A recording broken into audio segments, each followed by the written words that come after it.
Collegiate Rocket League action. I am gone. Can you hear me?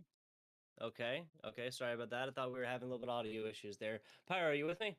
I'm with ya. You're loud and clear for me, Tugboat. Perfect. Perfect. That's how I want to be presented to you. So that's good. That makes sense. Yes. Sorry about that. We got little Bismarck College out of North Dakota, the Mystics taking on State Fair Community College. Before we kind of delve into this matchup, though, Pyro, let's kind of talk a little bit about what we're looking at here. Of course, the NJCAAE, the National Junior College Athletic Association. That means, of course, that all the teams you'll see here playing within the NJCAAE.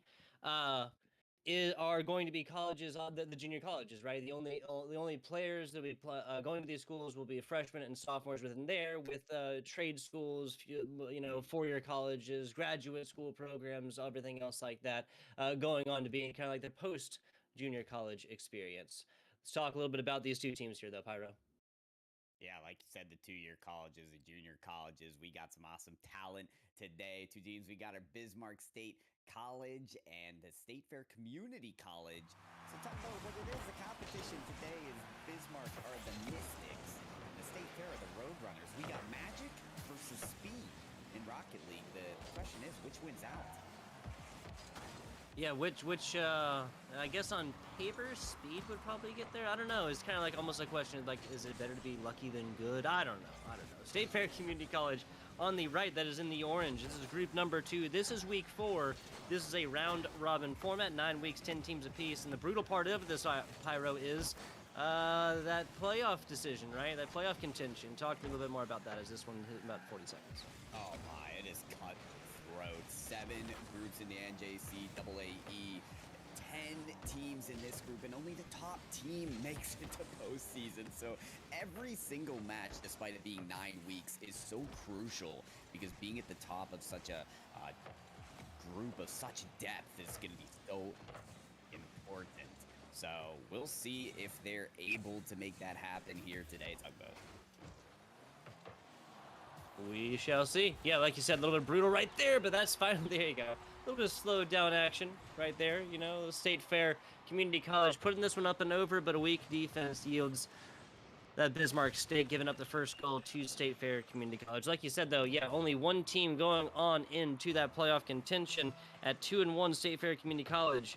Bismarck 1-2. State Fair drops this one, and they'll go down to an even scoreline at 2-2 for Bismarck. That is exactly what this North Dakota squad wants. But going up 3-1 looked pretty solid for State Fair Community College. Back to the middle right here, more of an impressive defensive rebound all the way out, kind of clearing this one out, and that's Wolverine dude for Bismarck State, now playing that defensive role. Yeah, it's important to be able to solidify this defense, especially for Bismarck. Not coming out with the first goal isn't good to set the tone here, especially as they're not the leading squad in this match. Bismarck sitting at a 1-2 record, State Fair at a 2-1 record. So you want to come out. Maybe you are the underdog here, but you want to come out setting the tone a bit stronger than this. Right now, State Fair on their heels as Bismarck are trying to attack that goal line. Nice rotation here as the ball comes off of the wall, but good backboard clearance from State Fair. They seem to have this on lock on the backside. Yeah, I can definitely dig that. And this is not a one-sided game so far. Both teams getting a solid little bit of time of possession so far. Dylan CM haven't talked too much about this player so far. We'll see how this goes the rest of this game.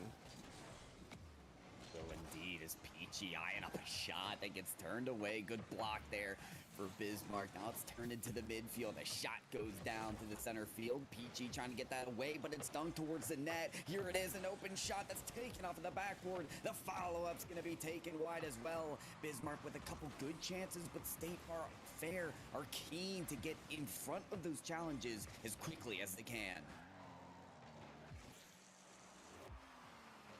Again, Spartan, that's going to go wide. Bismarck continuously just trying to get out of their own half as they're faced up with so much pressure. Maybe the aerial play could get them out of it, but it's a pass infield and a great shot from Dylan. He sees the opportunity and seizes the day.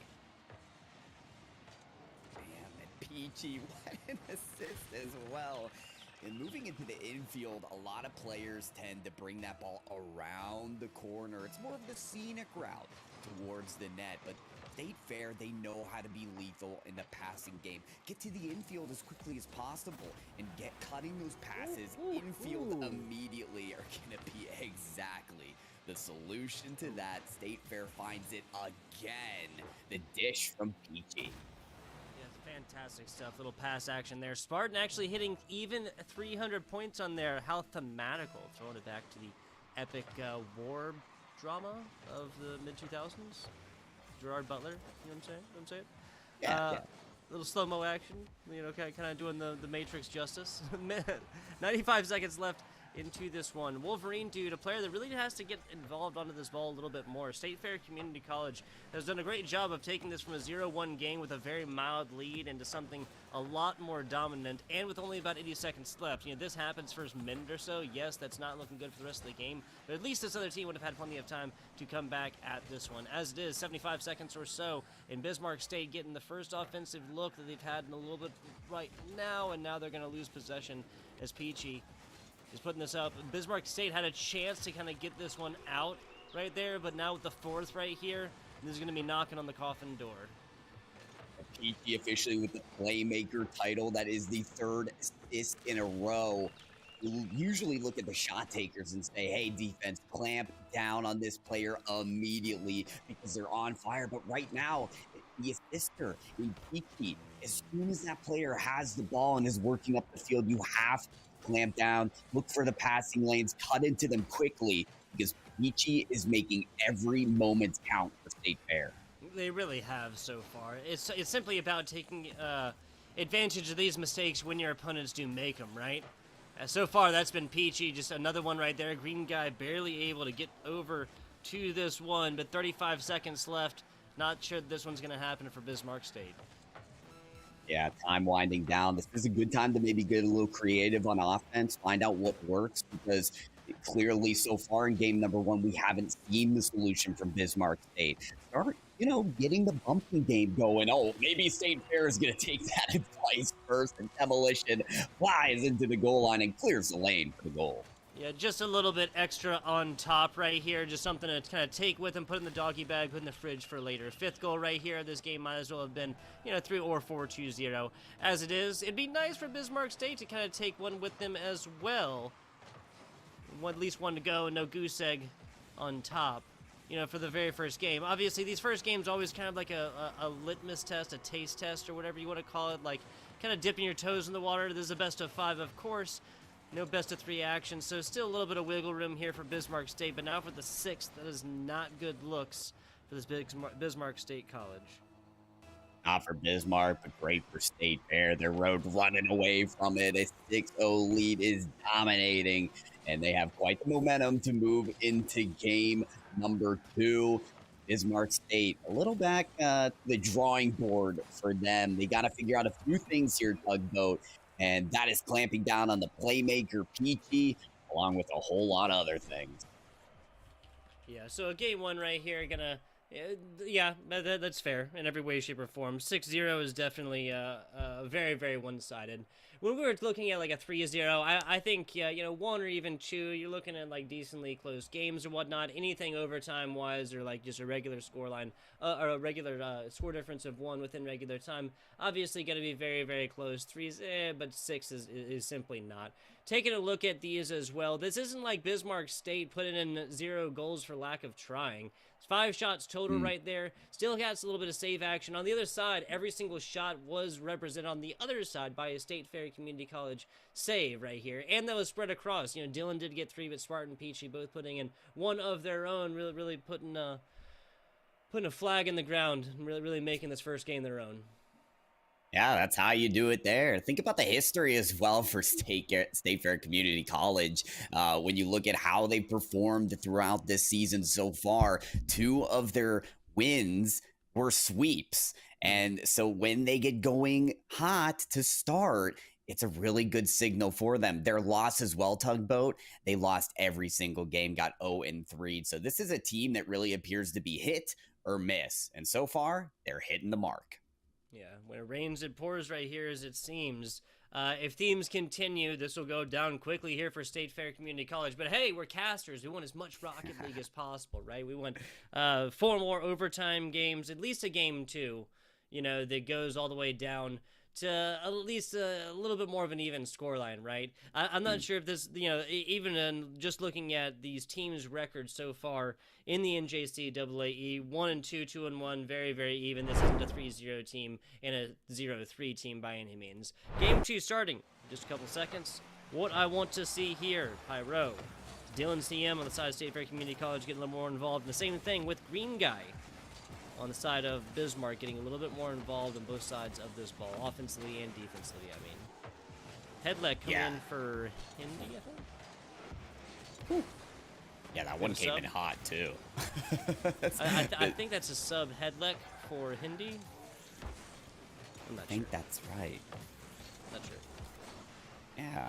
Yeah, hey, Bismarck State, they know they need something a little bit different in this game, so you know, maybe some new blood could help them out, but a 50-50 from Peachy here shows us that the momentum from game 1 is doing about in game 2.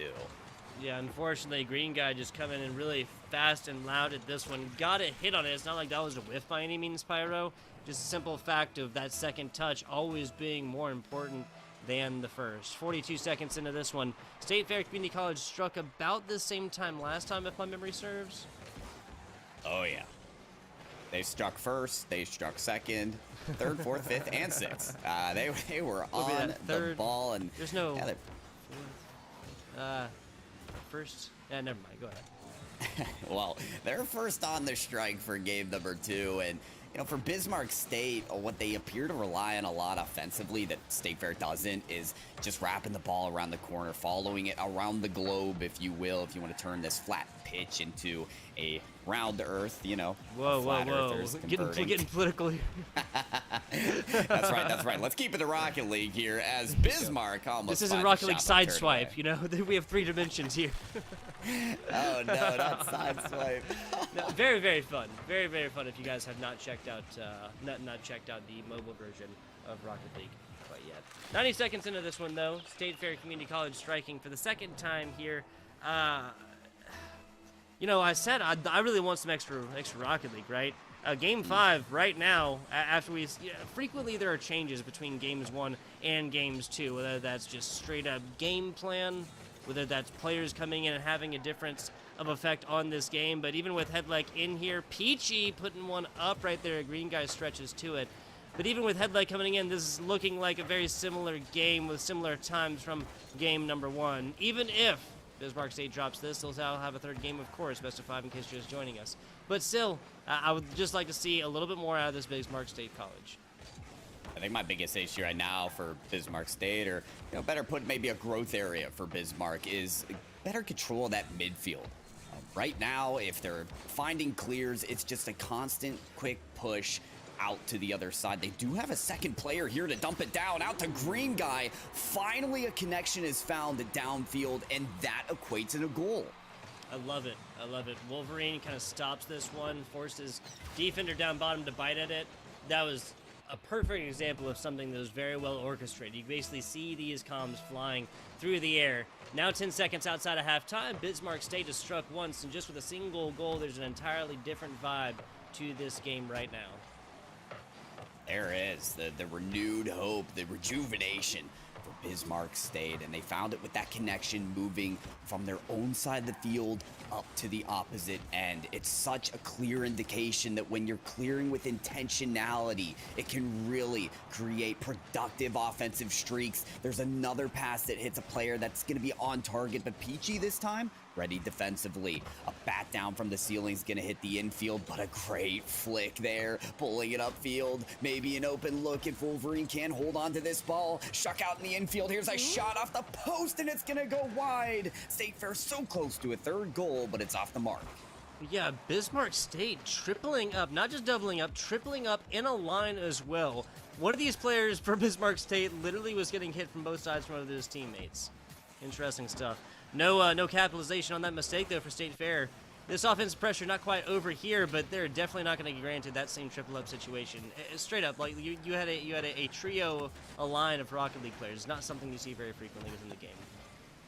Not at all, but hey, we're ready for fresh takes all the time in Rocket League because all the time you see this ball batted away once, twice, 3 times.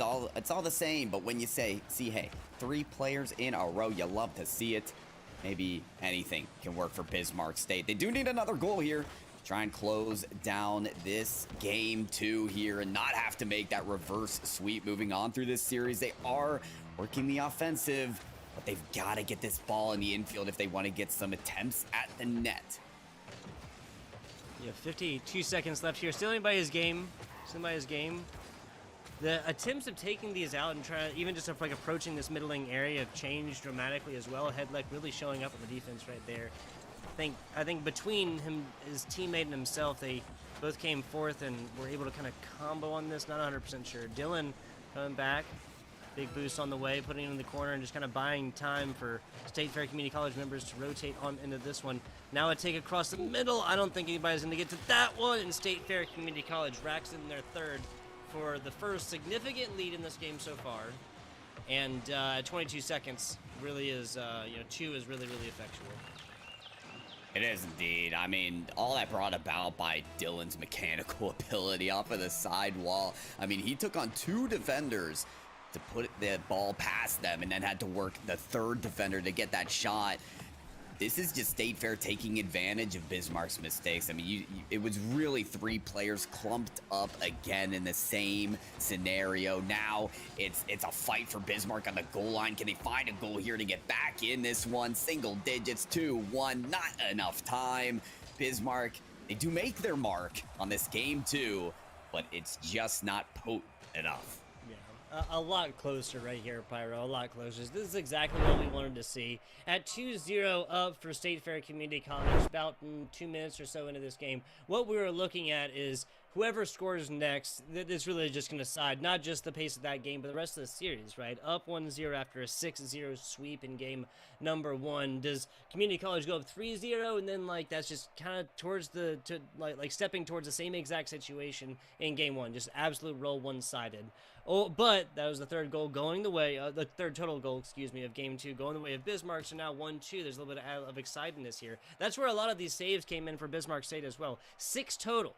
2 for each of these members, really just showing me that Bismarck State is showing up on both sides of the ball, all 3 members are showing up on the defensive side of the ball. Now it's just about coordinating on that with the offensive side of the ball.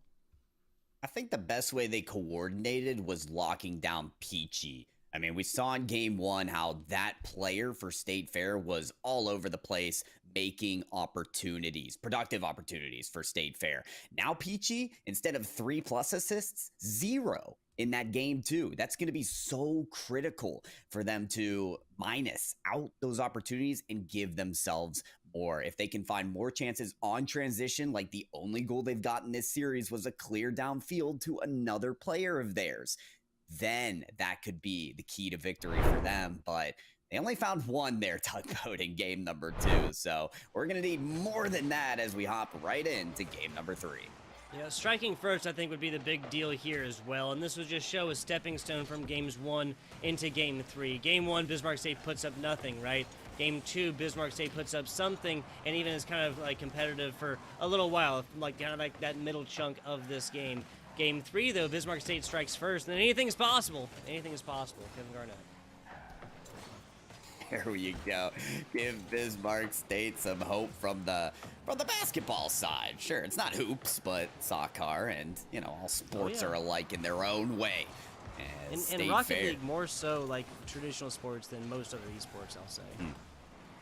I would say so as well. I've heard the argument that Rocket League is just 3D Pong. Which really takes away from the sports ability, but I'm more on your side, Tugboat. We got some serious sports action here. Yes, for the purists, yes, we realize it is likely or is more similar to hockey than it would be for real life soccer. We get it, guys. We get it. That's going to be Spartan striking first. The spear to the middle right now. State Fair Community College Gonna be the one striking first on this one. I would love to see Bismarck State now. Their only hope for humanity here is putting up at least 2 on this, but just shutting down this State Fair offense, man. If this is gonna require demos on the way in for State Fair Community College's offense every single time they come, then just do it. You know, there's 4 minutes away from a situation where you're going to now drop no matter what. If there's no more goals on here right now, then that will be a sweep against Bismarck State. Right, but we're gonna see more Tugboat. Of course, we're gonna see more. This time it's laid up by PG. What more can this player do for the team? I know he didn't have any goal participation in the first one, so obviously he had to make amends for this second. Absolutely. 2-0 lead now for State Fair as they have amassed their first actual lead in game number 3 now. Spartan, who else but Spartan? Whenever we're talking about the offense here for State Fair Community College, I feel like Spartan is somewhere in those sentences. Spartan right now, seeing this ball careen past him. He's gonna keep that momentum, the speed of the ball. Moving down the pitch and 2 demolitions for State Fair. It's a momentary 3v1. Dylan trying to work the back line to keep this ball secure and away from the danger zone, but back in it goes. A shot's gonna go just wide as it's panned out by Dylan. Dylan trying to hold it together still, but it's a clustering near the box. Still sent away. State Fair excellent again on the defensive end to get this out of the striking zone. Interesting stuff, right? Headleg is the only reason that winding ball did not find its way in about 15 seconds ago, and Headleg was only there because of the demo. As it is, pressure is continued for another 15 seconds or so, and that's going to be this other player coming through here, striking up yet again. State Fair Community College on their 3rd. Had another opportunity earlier, not going to happen. Love to see Bismarck State come back to this one. Yeah, it's going to be important to keep up with the pace, I think, for Bismarck State. We were just joking around before. Here it is again, the Roadrunners being the team of speed, but it truly has. I mean, they've set the pace of this series. You can see it on that last goal when they beat them to the back line. You can see it again here. Dylan working the infield. He's just quicker than anyone else on the field.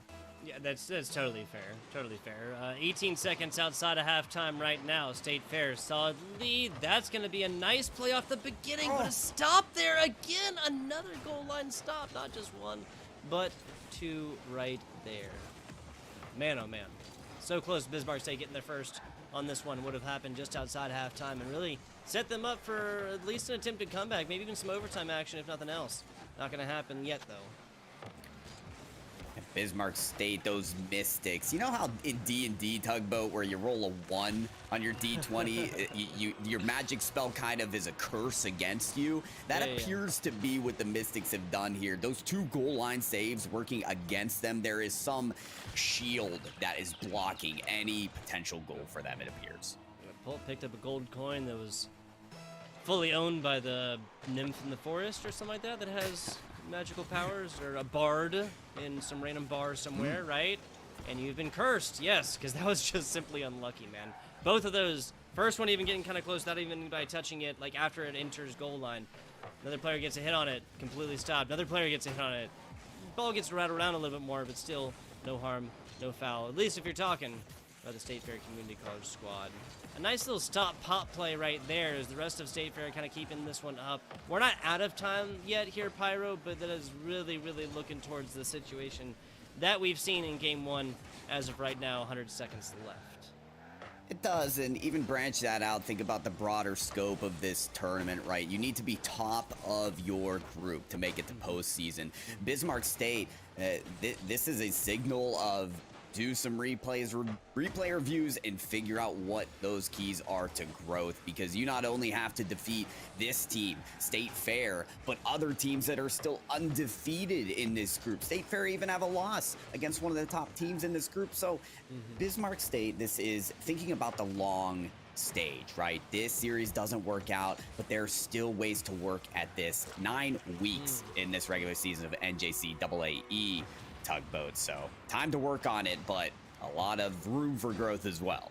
Yeah, no, I'm with it. I'm with it. I mean, it's games like these, you don't play them, you don't know what it is that you may be doing wrong. So far, the Roadrunners surely are running away with this one. This is 6-0, Game 3. Game 1 ended this way, so unfortunately it looks thus so far.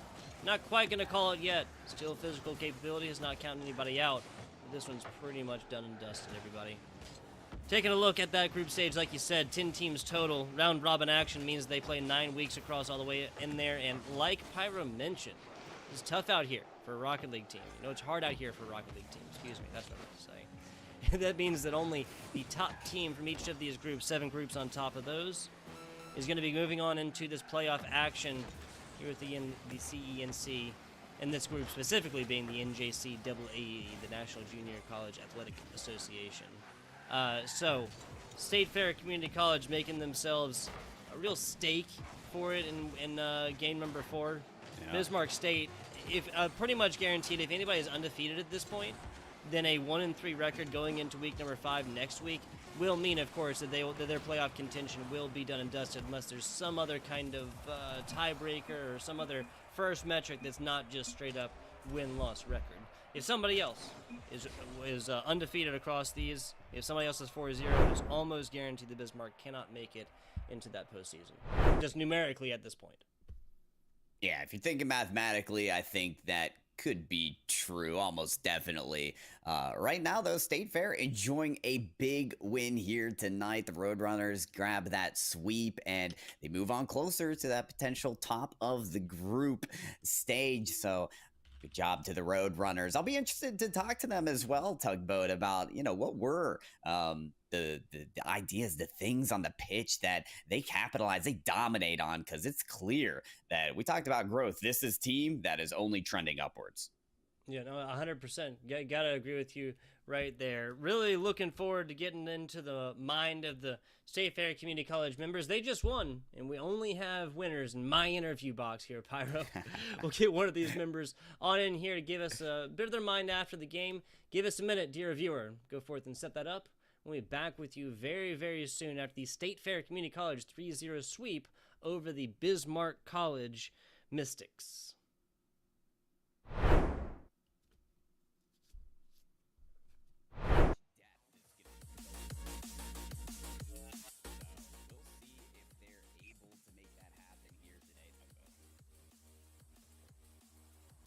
Shall see. Yeah, like you said, a little bit brutal right there, but that's fine. There you go. Maybe the aerial play could get them out of it, but it's a pass in field and a great shot from Dylan. He sees the opportunity and seizes the day. Damn it, Peachy, what an assist as well. Scenic route towards the net, but State Fair, they know how to be lethal in the passing game. Get to the infield as quickly as possible and get cutting those passes infield immediately are going to be exactly the solution to that. State Fair finds it again. The dish from Peachy. Yeah, fantastic stuff. Little pass. You know, getting the bumping game going. Oh, maybe State Fair is going to take that advice first, and Demolition flies into the goal line and clears the lane for the goal. Yeah, just a little bit extra on top right here. Just something to kind of take with and put in the doggy bag. Maybe some new blood could help them out, but a 50-50 from Peachy here shows us that the momentum from game 1 is doing about in game 2. Yeah, unfortunately, Green Guy just coming in really fast and loud at this one. Got it hit on Rocket League side swipe, you know? We have 3 dimensions here. Oh, no, not side swipe. No, very, very fun. Very, very fun if you guys have not checked out not checked out the mobile version of Rocket League quite yet. 90 seconds into this one, though. Out to the other side. They do have a second player here to dump it down. Out to Green Guy. Finally, a connection is found downfield, and that equates in a goal. I love it. I love it. Wolverine kind of stops this one, forces defender down to this one. Now a take across the middle. I don't think anybody's going to get to that one. And State Fair Community College racks in their 3rd for the first significant lead in this game so far. And 22 seconds really is, 2 is really, really effective. Than it would be for real life soccer. We get it, guys. We get it. That's going to be Spartan striking first. The spear to the middle right now. State Fair Community College going to be the one striking first on this one. I would love to see Bismarck State now. They're only, obviously, hope for humanity right now. And that will be a sweep against Bismarck State. Right, but we're going to see more, Tugboat. Of course, we're going to see more. This time it's laid up by PG. What more can this player do for the team? I know he didn't have any goal. We were just joking around before there it is again. The Roadrunners being the team of speed, but it truly has. I mean, they've set the pace of this series. You can see it on that last goal when they beat them to the back line. You can see it again here. Dylan, 1 on your D20. Your magic spell kind of is a curse against you. That appears to be what the Mystics have done here. Those 2 goal line saves.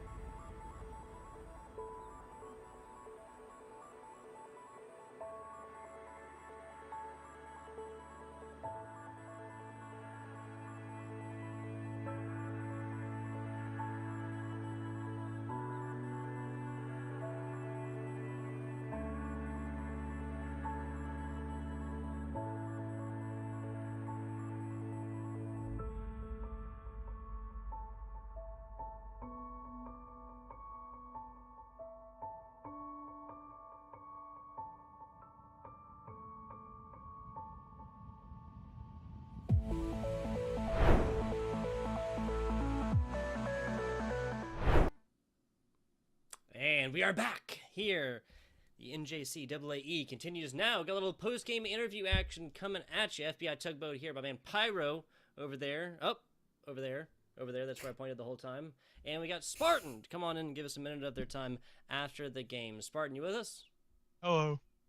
How we doing? How we doing? Congratulations on your 3-0 victory, sir. My man Pyro's going to take it away, ask you a couple questions, and I'll do the same, and then we'll get you on out of here, okay? All right, thank you. Yeah, Spartan, welcome. Like Tugboat said, congratulations. There's so much to highlight for your team between the dishes from Peachy and just the overall chemistry. I want to hear from you. What's your favorite part about how this Roadrunners squad links up? Oh gosh. So we just started playing together 3 months ago, and we just linked so well. Our passes have been on point all the time, and our chemistry is unmatched. It seems like. It feels like it was electric out there. There's so many goals as well. I want to talk a little bit broadly as well, Spartan. So, 1 loss on the season so far. From your perspective, how has that setback turned into just improvement and growth for your team? I think we really just took advantage of it and looked at our mistakes. We reviewed it as a team together, and we just think that it was nervousness coming out as the first game of the season. So we think it was just that, and we look forward to winning all of our matches from now on.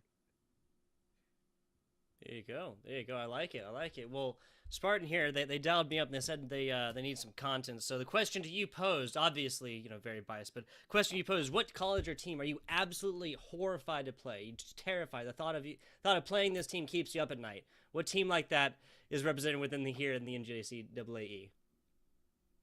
I wouldn't say that we're absolutely terrified to face anybody, honestly. We just need to make sure to be on our best games, and I think we'll be able to take anybody down. There you go, my man.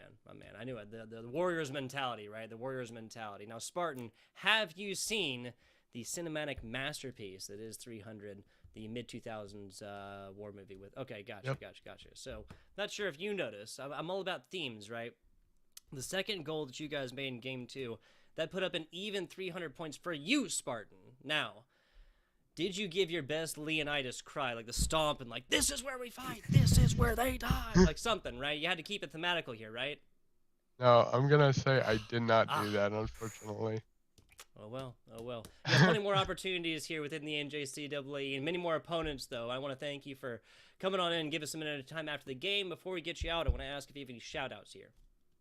I would like to shout out my coach and also my teammates as well. The coach and the teammates. We saw the teammates. Does a coach have a name or a tag? My coach's name is Coach Cole. Coach Cole. There you go. Shout outs to Coach Cole and the 2 teammates. That is, of course, Wolverine Dude and... Oh, nope, excuse me. Wrong side. That is, of course, Dylan CM and Peachy. I wrote it down wrong. My handwriting is horrific. Shout out to all my teachers in the past. Spartan, thank you again for thank you for your time after the game. Thank you. Not a problem. this has been, yet again, a 3-0 victory for State Fair Community College over Bismarck out of North Dakota here in Pyro. I think that's gonna be about it. Do you have anything else for the good people before we bid them adieu and thank them for watching? No, thanks so much for watching. I'm excited to see more State Fair Community College. I mean, just straight up. I'm going to be tuning into Esports U whenever I see Rocket League action and hoping that I see them. But talk about, I hear that Esports U loves getting their esports action. So what else we got on the table for tonight? There you go. My man. He knew what I was going to say next. They were just so connected here, me and my co-caster. Combo and user intel will be bringing you some Super Smash Brothers here in about 15 minutes, 16 minutes or so. That's 5 p.m. Pacific Standard Time, 8 p.m. Eastern Standard Time, and just because we cannot stop giving you people esports content, there'll be a simulcast there for a little NECC action for VALORANT at the hour after that. That is, I guess that'd be, 6 p.m. Pacific Standard Time or 9 p.m. Eastern Standard Time if you're over there on the East Coast. Plenty more the rest of this week as well. Tuesday, Wednesday, Thursday, all full of esports action. Be sure to tune in. You know where to go. And it's right here. FBI Tugboat, Pyro J has been bringing it to you here today. Again, that's Combo, and that's User Intel bringing the Super Smash here in about 15 minutes or so. Stay tuned. Watch that. We'll be back with you another time.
Welcome back, everybody, to Esports U. Tonight, I am joined here by User Intel, my bad. And we're going to be casting more ECAC Smash Bros. Tonight. So today, the teams we got coming up are Illinois Wesleyan Titans versus Wayne State College Smash Ultimate. Format's going to be 3v3, and it's a best of 3 crew battle. User Intel, why don't you tell our viewers how a crew battle works? Just real quick, give us a rundown. Well, I gotta tell you, I already love how the crew battle works, and I think the viewers will as well, because basically both sides have around 3 players that they can submit with their characters locked in. Then, with 2 people going in, only 1 person leaves. However, depending on how many stocks they ended with, that's what they go into the second round with. The person who wins will continue moving forward, but with the remaining stocks. So in round 1, if they lose 2 stocks, then they're stuck with 1, and they'll have to basically jump off, sadly, and continue going at it until they're out, and then the next player, the second, the third, whoever amount, basically come in. Once we go the wraparound twice, whoever did it first and better is going to be able to take away that victory.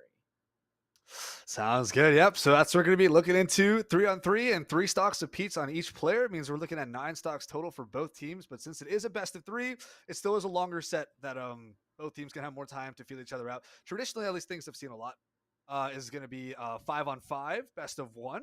We have 15 stocks both ways. But this format also works pretty well. I've seen this used on a lot of different circuits. We're going to be jumping right into our first game.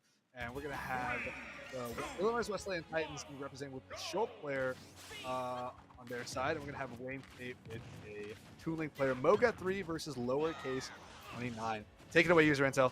I think it's going to be a really interesting matchup. We're already seeing kind of the young Link taking control over the game. The poor soul that comes out of the Shulk is just looking to get a chance to move in, but there's just so much spam. Yeah, a lot of spacing here from Shulk. As traditionally, you're going to want to see what this character going for. I mean, Shulk was theorized to be one of the higher tier to top tier characters in this game because of the potential he has with all the amount of art canceling, as well as his great range and okay frame data in terms of end lag. But right now, we've seen Toon Link being on point with those up out of shield punishes into a follow-up afterwards. Toon Link's great. Sorry, Young Link. Young Link is great at landing those follow-ups after up. It's a big damage tool for Young Link, and on top of that, the plethora of boomerangs, bombs, and arrows to always keep your opponents out. We gotta be seeing more Monado arts from Shulk. Now we have Monado speed activated. Finally seeing the dash grab, forward throw, plus the edge guard option. Gonna be not quite gonna go for anything just yet. Young Link's gonna be looking to kill here pretty soon. Shulk's on death's row here. A beautiful guard just coming out. Shulk's at 155, and well, Young Link has a lot of options just to decide how to finish this out. Is using the bomb to try to slow it, especially with that shield now open. You may be a little harder to knock off, but that does not mean you're not gonna die, the poor soul. Yep, they Young Link grabbed on Monado's shield and stalled out until shield finally faded away, and then forward through and actually ended up taking the stock there. I don't think it had to kill. Might have been a bit of a DI mix-up there, depending on which throw that Toon Link would have gone for. It looks like Shulk just happened to be guessing wrong there. All good, only 1 stock down. Shulk is still in a pretty decent position here. Can land just a couple more chunky hits, activate Monado Smash, go for an edge guard with forward air, and just take the stock. Not too far from it. Now this is where they start setting the pace of the game, just looking to add on a lot of aggression. However, they are making sure to stay back, keep their pace. They really just want to end this with as much percentage as they can, not let themselves die. Even a nice parry. However, the Shulk is just looking, unfortunately, is not really managing to find what they're looking for, and is now back off the map. Ooh, yeah, Moga 3 is struggling to land anything right now. We've seen this Young Link at 85% for a while now. The multi-hit nature of that uppie is catching the Shulk right now. He dropped shield too early, tries to go for a spot dodge. Either way, he's still getting clipped by the multi-hits and gets confirmed to an up air to take a stock off the top. Now we have a 2-stock lead here for Wayne State. That's pretty significant. Even if Shulk does take this 1 stock here, that's an entire stock lead for Wayne State, and that's gonna help set up for pushing momentum moving forward. But right now we see Shulk activate Monado Smash, and finally ends up taking a kill with the back air to whip punish that pretty gutsy up B there. And now we're moving into the second stock, and Shulk begins to get walled out yet again. This is a bit of a struggle. Moga is already looking to kind of keep things up, manages to go onto the speed. It is wearing out, so now they're just looking to set their pace. However, look at this, lowercase using the boomerang, just stopping them from being able to move a distance, but these beautiful grabs, making sure that Lowercase has a difficult time even getting a chance to set up. That's what Young Link sort of thrives on, and Shulk is sort of counteracting it. Right, we saw Moga give a little space there to Lowercase 29 and trying to get a read on the tech rolls in and out, and was finally getting some grabs and back airs to catch those landings. It's a bit of momentum that Moga 3 really needed, but now Lowercase started bringing it back. That up B has been super rough for Moga 3 to deal with so far. Let's see if they can make the necessary adaptations, stop getting clipped by on stage, and as a result also stop getting followed up on it. Ooh, that was kind of close. Thankfully, Lowercase was able to recover. We got Snash on deck here. Shulk looking to take another stock. There's a whiffed up B at ledge. We see Lowercase getting a little antsy with those up Bs, noticing Moga's particular weakness to them. But in this case, Moga had the space to stay when he was able to punish with us Monado smash, dash attack, and take that stock. But now we see Moga at 140%, while Lowercase is at 0. So this last stock, probably going to be going to Wayne State, and that's at least give him a 1-stock lead moving forward. Not the end of the world here, but I mean, I don't want to count Moga out just yet. Anything is possible. We've seen crazy comebacks before, and I think Shulk is one of those characters where you have that opportunity, but the shield is going down incredibly quick. With UC, look at that force smash, not going to be able to kill, but with the grab, that's all you need, a little kick to the face! And Lowercase is going to be able to move forward for Wayne State, but at the cost of 2 stocks. Yeah, that was a really back and forth game. I felt like Moga really struggled to find their footing early on, especially we didn't see a whole lot of Monado art utilization. We saw a lot of clipping through up B, and unfortunately for Moga here, Young Link is one of the links that loves using up B for, I mean, it can kill, right? But it kills through follow-ups. It doesn't kill on its own, right? The idea is that grounded up B is a very strong combo tool for Young Link. That's a big way to get a lot of damage, big way to get a lot of punishes out of shield. We see, Toon Link and regular Link go for up B out of shield as a pure raw kill option on its own, right? Punish, 1 hit, they're gone. But the thing with Young Link is that is a proper combo tool to rack up damage at low percent. You can do up B back air, right? You can up B up air, but up B up air also is a kill confirm at those higher percents too, because that up B just sends at those perfect angles. Sure, it's a DI mix-up. It's not going to be a confirmed kill every time. But the fact that that option is available on top of everything else that Young Link has to offer, right? Decent mid-space disjointed normals with, forward tilt and I wouldn't necessarily say jab, but I mean, we still got the aerials to catch disjoints too. Not as long as Link's sword, because there is Young Link. I have a smaller sword, but disjoints of any kind are always very useful and always very helpful. And on top of that, got the whole arsenal of weaponry with bombs, arrows, and boomerangs. It's a little tough to get on Young Link, especially when they're just throwing that up B like it's nobody's business. I agree, and I want you to start spitballing because we're gonna take a second until the next opponent walks in. But let's say, because they still have to be in the Young Link, there is no switching out of that. If you were in this situation, what is an idea that you would think goes best trying to counter out against that opponent? I think some character who is small and fast, I think, does the best in a situation like this where. Okay, we have a Byleth here. I was about to suggest either something small and fast that can maneuver around Young Link, or someone with very good range that doesn't have to care about what Young Link is throwing out. I think Byleth falls a lot more into the latter, for sure. A much more ranged character. Distance Demon, if you want to take Mr. Sakurai's words right out of his mouth. But I don't necessarily think this is some sort of perfect counter pick or anything for this match. A big thing that Byleth is not super great at is speed, right? Grounded speed's a little slow. The aerials come out a little bit slower because, I mean, these are longer range aerials. So for the sake of balance, it makes complete sense that they're not fast, right? So because of that speed alone, Young Link is going to be, especially in these up-close boxing situations, Young Link's going to have a bit of an advantage. So this is kind of where Byleth has to be playing at that mid-range, not getting clipped by all these projectiles, instead landing those tipper forward airs, tipper F-tilts, and dash attacks. Ooh, there's the multi-hit up B again, catching people on shield. Looks like this is a pretty tough tool for Illinois Wesleyan to be dealing with right now, but it's only 1 stock that I have to take to even this out, so it doesn't have to be a crazy lead for Wayne State just yet, but this is where Lowercase wants to be leading into something crazy, but that didn't have to matter because Wit just went for that Hail Mary tippered forward smash, happens to land, connects with the Young Link at around, 70% actually kills. Oh my goodness, that was really, really fast, really early, and I definitely did not expect. Listen, Combo, I'm at a loss for words too. We all know that Bailiff is one of those characters with an extremely long reach, has an option to hit you from any mile. Make sure the back of your head can also get a little bit of a cut as well. And Yep. it's understandable. So it's so that's why we saw a lot more of the young leg making sure to play close, not let them get those moves, because they do take a second. However, they are incredibly strong. So unfortunately, you don't have that room for error as you naturally would in a different type of environment. So now lowercase kind of wasn't getting able that chance to be able to take off that stock, maybe help out their allies. And now when it goes into the next round, I think the Bailiff is going to have to look to see what they want to change up, especially since you don't know what your opponent's going to be running. They may run someone like a Bowser who has a bit more armor to be able to grab you and be more rude. And I respect that. Yeah, we might see some heavies out here. Would not recommend that as a counter pick matchup type. I think Byleth, while slow, tends to not be as slow as a lot of the heavies and is able to space them out really well. So that's a pretty gutsy pick if you want to go for a heavy. I'm not saying don't recommend it. If that's your comfort character, absolutely go for it. But it looks like, Whip was struggling to deal with that up close speed. And if you got another character that can, channel more of that, it doesn't necessarily have to be small, but at least someone fast, right? Someone that Byleth can't really box with up close, that would be really, really helpful for a matchup like this one. Also helps to be able to maneuver around the Byleth arrows that they'll be shooting a lot across stage. That's kind of like their big neutral button when they're across the stage. Just charge that arrow and try and beat out other projectiles, other things like that. We even saw Byleth challenge a lot of Young Link stuff with the arrow, which despite the arrow being pretty slow, still had some effective. It still did kind of work. It wasn't great. It wasn't the best, but it had some purpose to serve.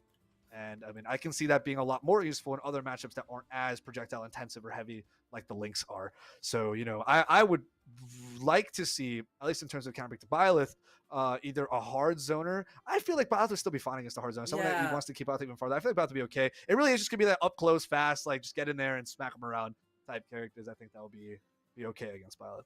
Yeah, like if we're talking about characters who strictly just have very good projectiles and are considered at least a bit more popular when players play, Snake would be such a good example solely because its entire kit is based off of those range. You do have the grenades you're going to be able to throw, and then maybe if you want to go for someone who also has a bit more versatility, there's Min. Min has been getting a lot of love as of recently, and I think there's a lot of options that you can run, but personally for me, I think you just go for that heavy, specifically, the monkey, for no reason other than, I don't, it may not work. It may be at a big disadvantage, but imagine you win. Imagine how scared your opponent's got to be.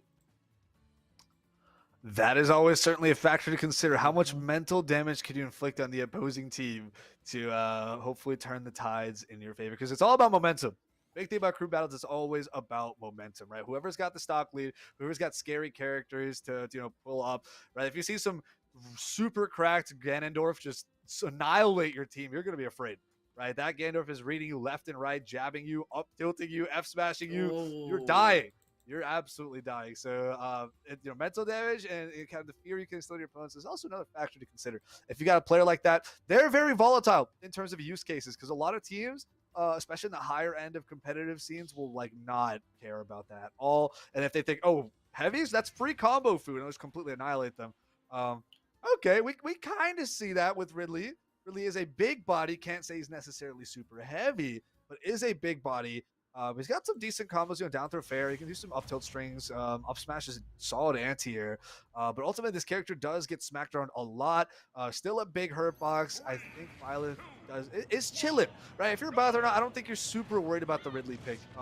By the pick alone, you do have to be aware of how to play around this character. This character is deceptively fast, and we see this neutral air coming out right now. There is the Nair air dodge bait, the forward air dodge bait into the side B at ledge. That is a crazy Ridley tech. One of those things that if you don't know how to fight Ridley, you're going to get cheesed by very, very early on, and we've seen it come to play right here. Nice back air spike. We are able to see Byleth recover. Nair into back air dodge to return. Byleth is not able to make it back to head. No jumps left. This is 2 stocks taken for 0% so far. An absolute menace this Ridley player is. Welcome to the grand stage of history, Flukecast.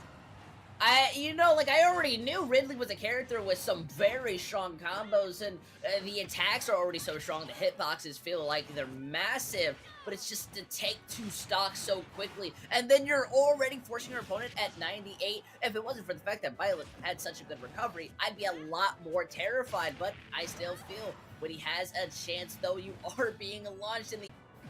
Yeah, Ridley has that aerial mobility to help deal with a lot of edge guards too, and set up against those air dodge situations. But here we're just gonna see this backer actually clip right through Violet's shrinking shield, and Fluke Nest is gonna 3-stock win and move on to the final player of Illinois Wesleyan Titans. Oh my goodness, what an absolute slaughter! If there's any character that has that ruthlessness within Smash Bros, I think Ridley definitely qualifies. Quite the character. I love those air dodge reads on forward smash, right? I love the air dodge reads off naring off stage, getting the back air, getting the side B for the stage spikes. It's just absolutely wonderful edge and airplay right there. And even though Bioth actually has a pretty solid recovery because the way their up B works, right? Where even if you up B to not ledge, you'll jump off the stage and give another opportunity to up B to return to ledge, right? So it seems like, it's pretty hard to die with Bioth if you really think about it. So that just goes to show how well that Ridley played in that set to just effortlessly 3-stock that Violet, have absolutely no problems whatsoever, even off stage where Violet doesn't necessarily have to be super disadvantaged. That was incredible. If I was Illinois Wesleyan Titans right now, I'd be shaking in my boots. I would have no idea what I'd be pulling up next to this Ridley right now. My goodness. Honestly, I couldn't put it better myself when it comes down to the idea of shaking in your boots.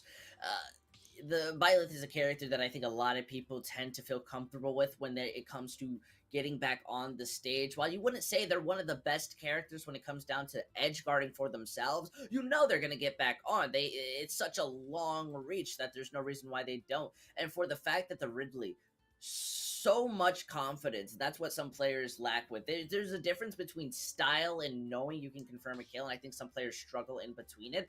But they were just able to perfectly figure out, all right, this is what Violet's weaknesses are. I'm going to go off the stage and I'm going to hit them. I have 3 jumps. There's no reason why I don't use them. There you go. Right off stage, use that nair, right? Cover all that distance. The backward nair into back air is a combo I wasn't even aware of, honestly. I'm going to be completely real with you. I knew about nair edge guarding. I knew about forward air edge guarding. I knew about baiting air dodges into side B stage spikes and back air stage spikes, but I did not know about backwards nair into back air, which I'm sure is also pretty standard across Ridley players. I just don't get to see enough Ridley, honestly. I really love watching this character. I love the Metroid franchise too. So a big Ridley fan myself. But, that was incredible. I'm so excited to see more of this Ridley. Now up against NECC. That's where we see a NECC return here from Illinois Wesleyan. Atata, I don't know exactly how I'm going to pronounce that, but I'm going to stick with NECC for most of the set. NECC also tends to do pretty well against big bodies, characters like Ridley, right? You can be throwing out those disjointed hitboxes a lot, and oftentimes big bodies will get caught by it. And on top of that, free combo food, right? But this Ridley player doesn't seem too afraid. Here we're seeing the forward air, though. The triple fair catching with a PK fire at less, really couldn't even recover, and then also going for a PSI magnet for a potential stage spike. But now we're seeing some Ridley edge guarding. Nair on stage to recover, create that space around you, use those disjointed boxes. Ridley is kind of afraid to approach right now, doesn't quite exactly know how to land. Using a forward to get into NECC's space. NECC is going to be able to recover. Nice PK Thunder. Okay, controlling the space there, catching that air dodge. There's the up air, almost taking the stock. What do you think we're going to see here to take the stock? Look at this. We are now... Ooh! I was just going to say, we're looking at the NECC just looking to find some space. Oh, okay. Able to land and really getting back onto the stage. Ridley's not able to play at the pace that they're looking out for, and it seems that Atata, that's what I'm going to be calling them at least, is looking to figure out using just the recovery solely to get back on. What is Fluke supposed to do? Oh my goodness! You get the PK fire into Tipper baseball bat forward smash and just get Ridley right off stage at around 90%. What a great stock here from Atata.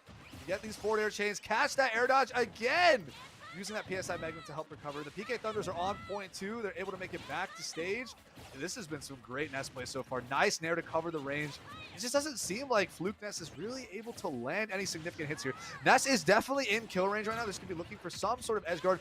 Nice PK flash. Help rack up some of that percent. That's not something I see super often off stage. I feel like that's something you can challenge if you get a faster character. But again, Ridley, big body, deceptively fast, but not that fast. Not the best at challenging. The of course, getting clipped by PK Fire pretty often in all these nairs. That backer to close out that stock before was also fantastic. I mean, I don't know. Atata is doing great right now. This neutral game is so tight. Nice back air here from Fluke. That's not going to be able to take the stock just yet. We're going to see him go deep off stage. Try an edge guard. We're going to get the PK Thunder 2 from Ness to try and make it back. Rolls past the F smash, barely living. Nair out of shield to punish. Now potentially looking for a back air pretty soon to close out the stock. Ness is potentially about to reversal on this Ridley with a 3-stock on him. That's quite incredible, getting revenge for your teammate. There's the down smash. The lasting hitbox is so obnoxious for so many players. Nice up smash. And that's going to take the game. A 3-stock in reverse. Illinois Wesleyan Titans are still in it. Wayne State has to answer. I'm sorry. We just came off of a very impressive showing of the Ridley, and we were going to be able to take a moment to see how they would do against a different opponent. We didn't even get the chance to talk about matchups or what a possible counterplay may be. The Ness is, I would say, is one of those more advantageous characters going up against a Ridley. But showing off like that puts it into new categories. That was incredible. That Ness absolutely was not afraid. You know, Ridley air dodged the stage. Okay, Ridley's big. He's still gonna get caught by my forward air. My forward air lasts long enough. You know, my end lag is not that bad compared to Ridley's air dodge stage. I can just keep mashing. Right, just keep throwing out those forward airs. Ridley will get caught. Keep throwing out those nairs. Ridley will get caught. Throw out those back airs. Ridley will die. It's just. This is the big body problem, right? Especially the character like Ness, who's got so many disjoints that are decently fast. I've got weird hitbox and how long they last too. Not to mention that it also got kill options out the wazoo, right?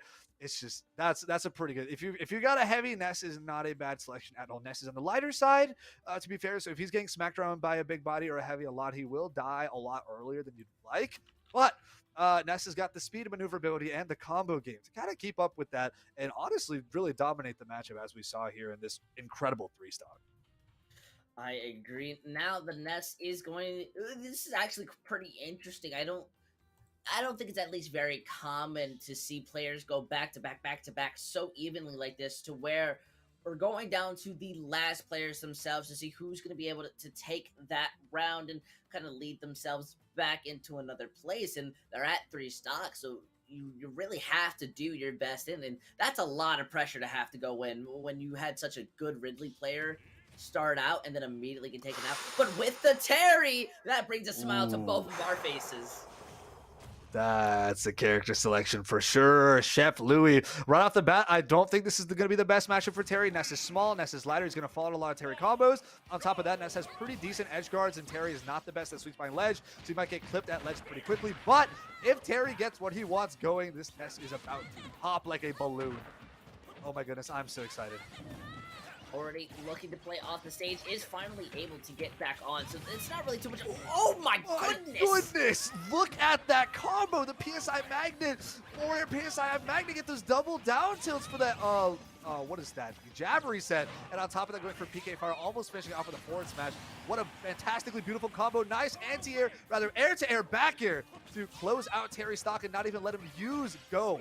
Right, you don't want to deal with that Buster Wolf, don't want to deal with that Power Geyser. Those moves are incredible. Chef Louis has a bit of a mountain to climb here, it seems like, because this Ness is spacing him like crazy right now. Amazing parry. Ooh, this neutral game is going to be tough. It's not hurting too hard. Well, for the Ness, that is. The Terry, unfortunately, Chef is not really being able to get on, not really able to grab or even get any type of neutral. Look at this, forced off the stage once more. At least your opponent gives you a little friendly hand back up. I gotta utilize that PK Thunder too and really cover all those options and rack up that percent. I mean, right now Terry is struggling so hard. So another big thing about the traditional fighting game characters is that, sure, their limbs are decently long and they'll throw them out a lot. Nice combo, down tilt, jab 1-2, Buster Wolf. Take out that Ness stock. He is gone. Ask him if he's doing okay and blow him straight off the stage. That Ness stock is gone. But the percent advantage is pretty significant here on Ness's end. So big thing about these traditional fighting game characters is that they've got long limbs, but these are not disjoint attacks, right? Those limb extensions are also active hurt boxes. So that means even if Terry is throwing out a lot of buttons, he's actually quite vulnerable, especially if your character got disjointed yourself. like Ness does. So this matchup is actually quite tough. These characters are also, regularly human-sized, so actually quite tall relative to a character like Ness, and it allows for Ness to combo a lot. So Terry's going to be getting clipped by a lot of these moves right now, similar to kind of what we saw with Ridley before, but for albeit slightly different reasons.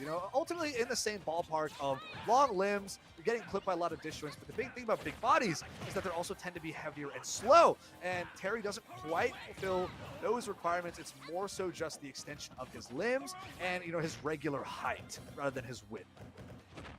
Now, once again, back up on the go. I think that's by far the biggest factor that you're going to be able to get these kills with. Oh, no! The Terry tried to challenge the Ness offstage. You can't do that. If you don't have a counter, if you don't have a disjoint, it is so risky to be challenging Ness's PK Thunder, especially PK Thunder 2. When he hits himself, recovers the stage, that Terry got absolutely obliterated, smacked straight into the side of PS2 and went horizontally to the left. All the way down to that, Terry was gone. And with that, it's going to be a 1-0 favor here for the Illinois Wesleyan Titans, taking it over Wayne State College. 3-stock after 3-stock, right? Combo after combo, kill confirm after kill confirm. That was an absolute bloodbath of a Setsu. I don't even want to give some analysis. I feel like these players speak for themselves with how they're kind of going out, but you're absolutely right when it comes down to the recovery. Terry's going to be able to get back onto that stage, but there is that threat of getting hit by the PK Thunder, especially when Ness is getting into that recovery. I think you respect it. You have the KOK ability. You know that you're going to be able to land it. I think that there's not room to go for that risk. It kind of goes back to the idea with the Ridley flare over possibilities of kills. I forget the correct terminology it goes for it, but we did try to see some flare, and unfortunately it backfired on them heavily.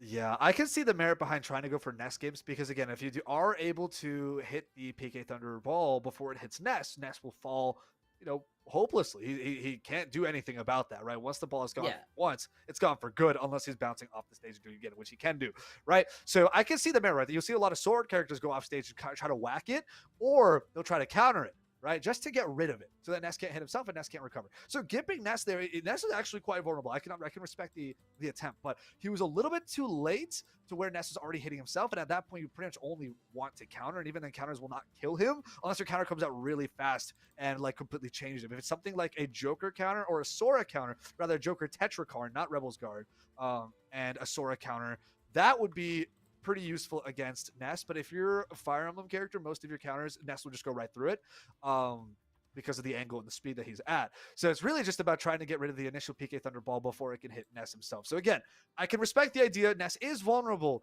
but it is quite risky, especially if you don't have disjoints or a counter, and you're just going to end up, getting hit yourself and dying for it. And that's what we saw with that Terry player. So I don't know. I'm curious to see what adaptations Wayne State College can do to kind of pull through, because now they've discovered, Illinois Wesleyan Titans secret weapon.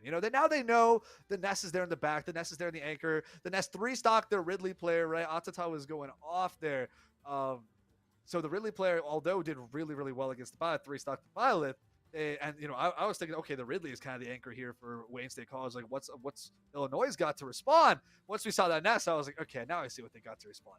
So if you see, one team's anchor 3-stocking the other team's anchor, what are you exactly gonna do? What's the strategy here? How are you gonna try to send out your anchor first to try to blow through as many stocks as possible, or are you gonna try to save for last because that's what the other team is doing too? But at the same time, you already know, your anchor kind of tends to lose to the other team's anchor.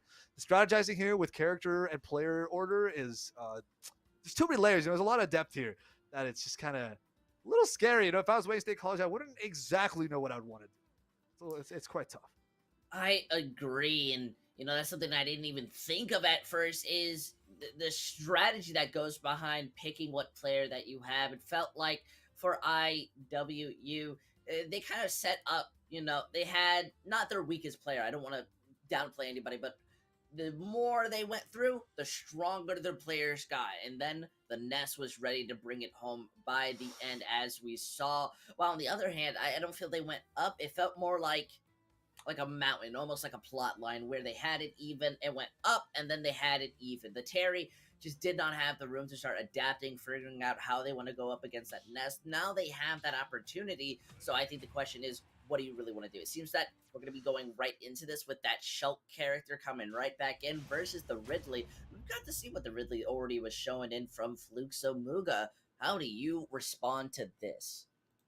Yeah, I can see the Ridley being somewhat effective here. So we saw the Ridley do really well against the Byleth, and I would say Shulk kind of fulfills a not exactly the same. I think there's something to worry about, but a similar archetype of where, you know, they got the really long normals. Oh my goodness, that's so painful. Already off the bat, an unfortunate SD here from Moga 3. That's one stock down from Illinois Wesleyan. That's gonna hurt. And I think that's exactly what Wayne Staines wants here. But a big thing about, you know, Byleth is that up close, not super fast, right? So Shulk is in a similar position, but I would say they are faster and they can cover a bit more aerial range. So don't have to worry as much. But Ridley can kind of use the same effectiveness both ways, right? Edge guarding potential is still really strong. On stage potential is still really good here. So I definitely see the merit behind the Ridley pick, and I'm sure that the Ridley is pretty happy to be going into Shulk, and is hopefully also going into the Byleth next, just to take out so many stocks that the Nest at the end will have to deal with, you know, 2 entire players, which, you know, to be fair, is not out of the realm of possibility for the Nest player either. Oh my goodness, the Shulk went for shield off stage, and unfortunately does not have any sort of air momentum for a turn. Now we got a shield right back, but I don't think that the Nest player is out of the realm of possibility to take out, you know, both players on Wayne State's side. So this is a bit of a gamble both ways. I'm pretty curious to see how this goes, but for right now, we're looking at a very solid 3 stock from Fluke Nest over Moga 3. That was a slaughter. Similar to the Byleth game that we saw before, Fluke Nest was just flowing through the Ridley shenanigans and it's taking those stocks. And unfortunately, it seems like Moga 3 wasn't quite up to snuff on their own recoveries as well. We saw a couple of misinputs, saw some SDs. It was looking a bit rough there for Moga 3. And Fluke Nest, I mean, getting that momentum started, trying to get that ball rolling. How do you think Illinois is going to respond? Do you think they're going to send in bots, or do you think they're going to send in Nest user intel? What are your thoughts on that?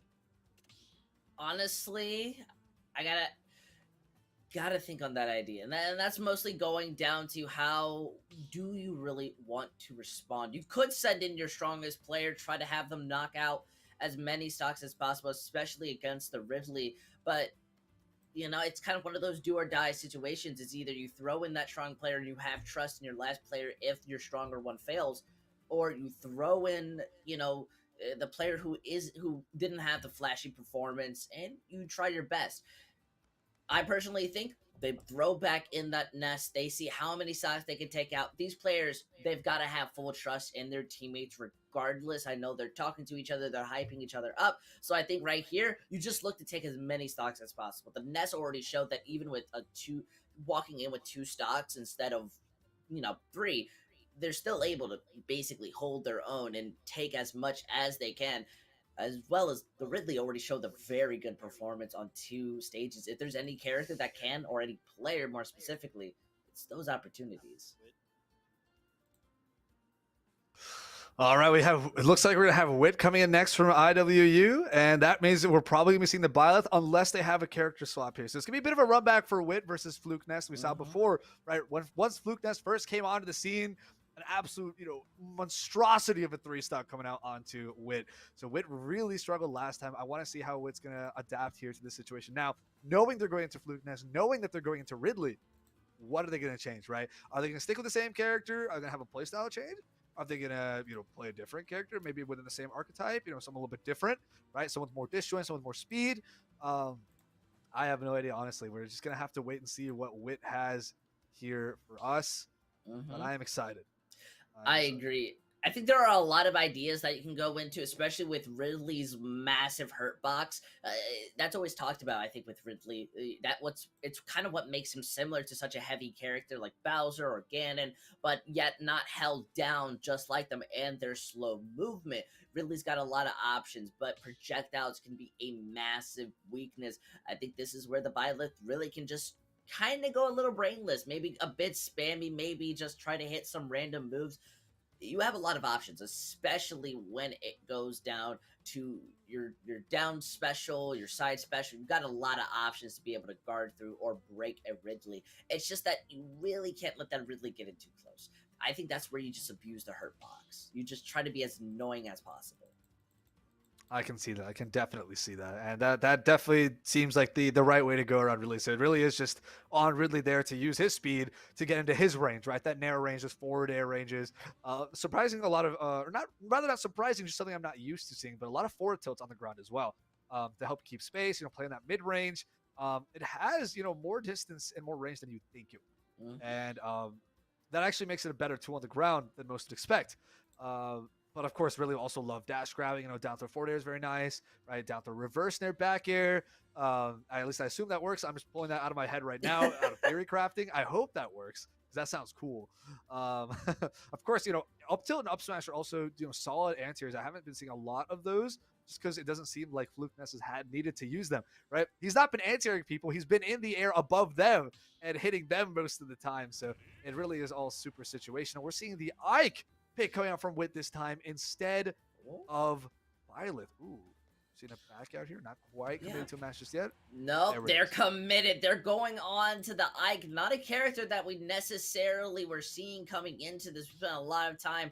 But when it comes down to characters who's going to have some very heavy hitting abilities, and especially beating that Ridley in range, I think you go for that Ike. Ike is such a good character, especially against that Ridley. I think you have a lot of chances just to be able to punish whenever that Ridley's in the air. I think the worst part about it is solely the fact that we've already seen the Ridley very good at exploiting when the opponent is off the stage, and that's one of Ike's big weaknesses. The recovery can be punished, so I think you just don't get off the stage.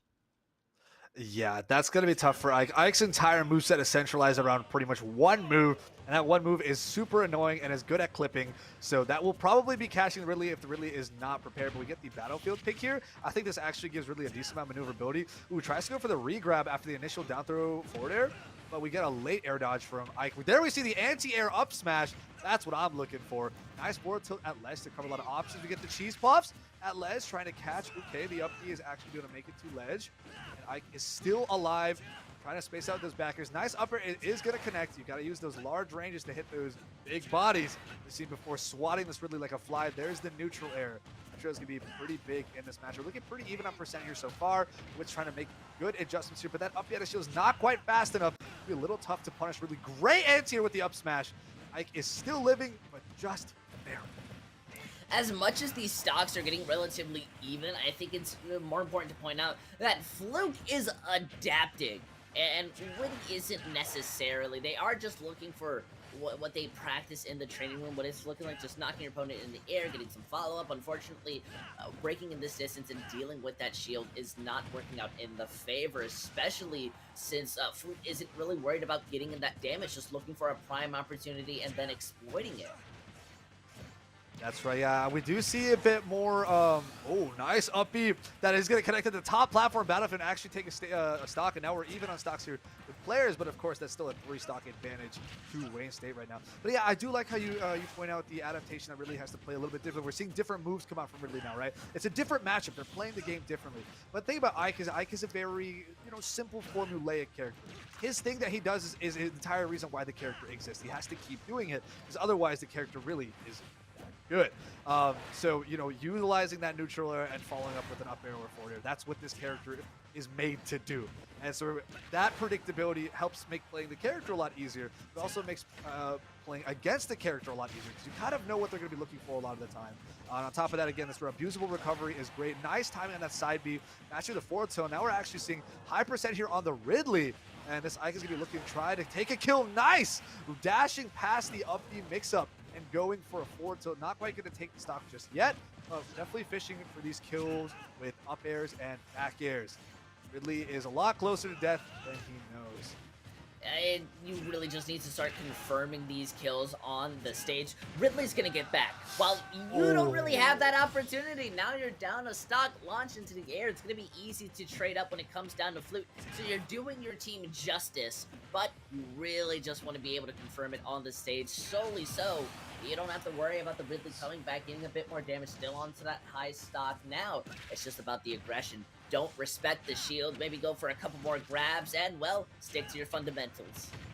Yeah, that's right. Last stock we saw that Ridley go for the up smash actually end up hitting behind him and clipping Ike at the very end of it, because Ike does have that regular human height, so that up smash will actually hit behind. But of course, we do see the forward tilt from Ike close out the stock around 160, 170 or so. Nice nair to nair punish, and that dash attack at ledge to catch the recovery. Ike is going to have to side B over. We're going to see the up throw forward air confirm. Ooh, we're going to see an air dodge back to ledge. Ike's going to dash attack, not quite going to connect. Ike is definitely looking for a bit more damage here before he can really put Ridley into kill range. He really is still a bit on the heavier side. That's a whiffed grab. Ridley is big, but not that big. Can't quite grab from that range. The dash attack is deceptively strong.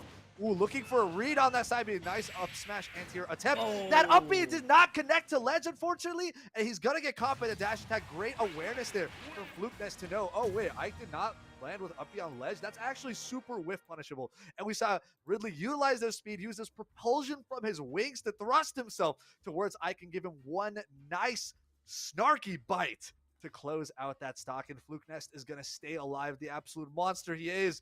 The third player here still for Wayne State College, taking over two of Illinois' Wesleyan Titans players. And now all we have left is Atada, the Nest player, to take out all three of Wayne State College players. Can he do it? What do you think, user intel? Well, I don't think it's impossible. Normally, I like to go out with a very crude kind of simile or something like, oh, it's easier to catch a horse in the air or something. Different ideas of like that.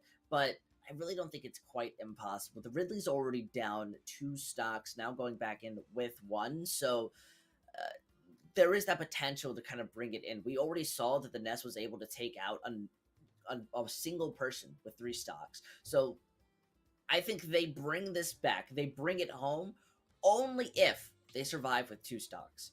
Anything else, and it becomes incredibly dangerous to be able to break through. We already know that, well, WSC, they're not playing around anymore. The Ridley is woken up, and you still have people who were just using that first round to warm up, especially the Terry. I just want to see the Terry again. I'm not even going to lie to you.